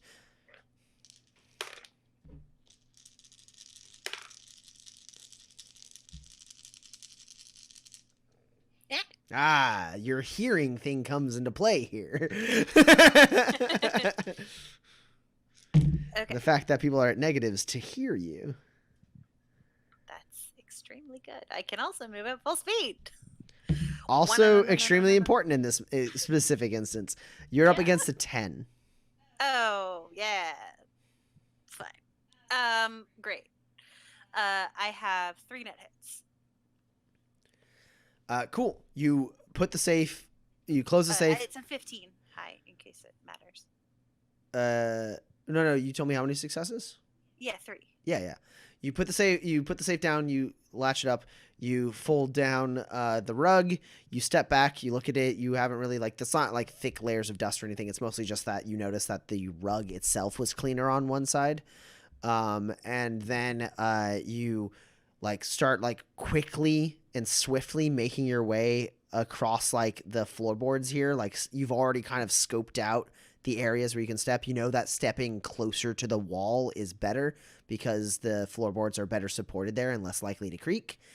So you keep to the wall, slide along that, and make your way into the living room. At that point, you hear someone like clinking a coffee mug, and then you hear footsteps on the stairs leading up. And you rush over to the window, you look out, you see someone walking by, and you're like, fuck, I can't go out right now. And you wait for a second, and then you hear the footsteps coming up to like the landing and then coming up to the door. And then at that point, you like open the window and slide out for a second. And then you hear a key unlocking the lock to the apartment. You shut the door or shut the window. And then there's like a basically a part of like conduit that you're able to like slide down or shimmy down from that position as you get down to the like street level. Basically look around, no one's noticed you, and you are able to walk under the sight of the window and duck into a corridor to avoid being seen from the bay window as you make your escape. And that's where we're gonna end today's session. Woo! So stressed. Yikes. It's just full of nudes. That's all it is. Just a bunch of smut in that thing. It's just, it's just a recreational data pad. Hold on. The titles of the smut. Big brain moment there. All right. So, this is where we move into questions. We have some Q&A from the Discord. Though any of you watching right now can throw a question in that stream chat and we will answer it happily. But for now, I have 2 questions to start us off.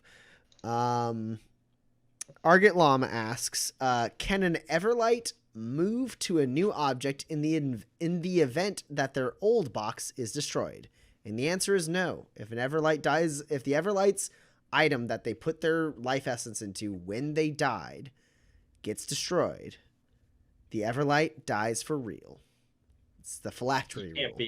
You can't be like a real savvy lich with a bunch of phylacteries that are backup phylacteries. You get one. You get the one. You managed to not die when you died, and that's it. Oh, I knew there was something I wanted to look up. So Argilam gave us 2 more media characters to create. And I don't know either of them. Okay, I got Tom Nook for you. Okay, cool. Yeah, we have Tom Nook from Animal Crossing and Larry Folk from Solo Wing Pixie. I don't know that one. Or no, from Ace Combat Zero. I guess Larry Folk is known as Solo Wing Pixie. Sorry, I have nothing. Tom Nook is, I think, in his most positive light, a peddler. He's a man who owns a store and he sells you things. Tom Nook, in reality, is wholeheartedly a grifter. He gets you to, like, he gives you a house and says, cool, now here's the mortgage payment. He has his own proprietary currency that you must pay for things at his store with. This man has built an empire on getting people to take things that they don't have the money for and then pay him money forever. That's fantastic. He's an outlaw who has like 3 grifter advancement triggers.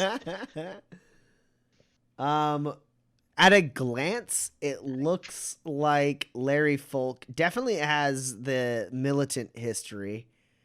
He's a mercenary pilot. I wonder what his path would be. At this glance from the acecombat.fandom.com wiki, I can't tell if he is like a good person or a bad person. But my first thought would be, since he's like a mercenary, either like Path of the Outlaw, or if he's a little more righteous, like maybe you could stretch Path of the Gunslinger, but he's a pilot, so probably not Gunslinger. Explorer could also work. You get a lot of good stuff for Explorer if you're a person who's good at vehicles. The plane has guns on it, and you settle matters with them. I love the idea of like a gunslinger who's like fucking a quick draw with a plane. I would not allow that. Yeah, no, I would allow that. Apparently he starts off as your wingman, but is also the last boss. So that makes me feel like Militant Outlaw is like perfect. Because if he starts off as the last boss, that probably means that he got the advancement trigger. An arrangement ends in betrayal, which isn't an outlaw trigger. Yeah, he does a betrayal, it sounds like. Man, I wish I had changed my trigger to that. God, we would get it every day. We'd have gotten it off the jukebox incident. I've never been more betrayed, Kinsey. I mean, it was an arrangement we made, and I was betrayed. You're not wrong. I can't lie. Yeah. And then we have a message, one from, I'm going to mispronounce this name. Is it Tribune? On the Discord asks, are there mechanics that would allow a character in a wheelchair to be a drifter? I mean, yes, absolutely. Actually, there's a canonical character in I think he features in the podcast. He is the Major D of the Jolly Heart Carnival.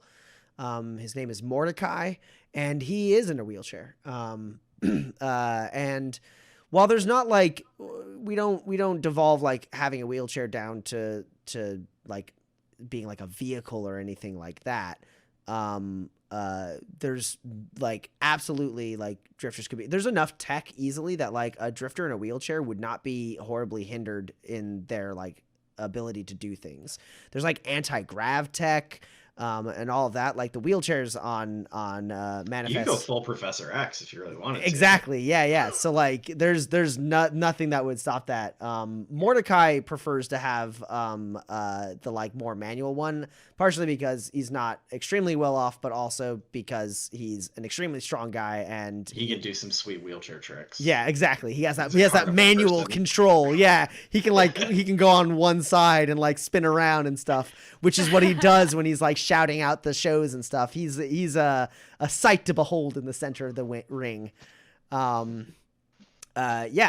mean, there's absolutely people on Manifest with wheelchairs.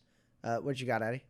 Oh, I was just gonna add that like you can work with your DM to or GM to like figure out what works best for you as far as what tech you want to use, or if you want to just play a person in a wheelchair and not have it be a thing. It's up to you and how you want to play at your table. But like there's none of the tech or weapons or really anything in Manifest has a prescribed look or feel to it. So even though you could have a motorcycle, it could be a very fast. You could have souped the hell out of here. Yeah, I was gonna say like you could really easily play with your wheelchair as having like very little mechanical implications, but the systems exist for a wheelchair with a tremendous amount of mechanical implications. If you want your wheelchair to be like a piece of gear, you can do it. So it just depends on how deeply you want to incorporate it into your game. God, I just thought of a wheelchair with a RAM plate, and it's my new favorite thing. just murdering folks by just like sideswiping them with a wheelchair. The other thing is like one thing that comes to mind is like jetpacks as the like idea of jetpacks that has been like pitched a lot has been that they include technology that allows people to operate them without like having to like have like hands on or anything like that, whether it be like small like whether it be like a thought based thing or like functional like parts of your body where you can move like parts of your body like slightly and that will like make you go left or right. Like those kind of that kind of technology exists, which is why it allows for like someone who's in a wheelchair, if like they want to be a gunslinger dual wielding like pistols, like they don't have to worry about like, oh man, but how do I turn my wheelchair? Because the technology on Manifest totally exists that like if they want to have it, that like they can just like think a thought and their wheelchair like spins around 360 and they can just like blat, like absolutely well within the tech on Manifest. Yeah, so that's that question. I don't have any other questions. I don't see any in the chat either. So I do believe that will wrap us up for today. I'd like to thank my players. I'd like to thank our viewers.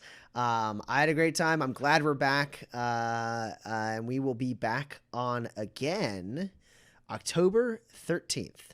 I know I said that last time, but we forgot to account for the presidential election or the presidential debate. So we will be on for, I believe, the next 2 weeks, and then the next week after that is election day in the U.S. So we want to make sure that people have all the time that they need to vote if they're voting in person, or to watch the coverage if they like. And so we will not be adding to the impetus to go home because lines are expected to be pretty long on that day. So, yeah, go to vote.org, plan out your voting, maybe vote from home, all that stuff. Figure it out because it's gonna be a doozy. COVID is still affecting the polls in a lot of ways, so take precautions. But it's actually, to clarify, it's 3 weeks because we have 3 weeks before November 3rd.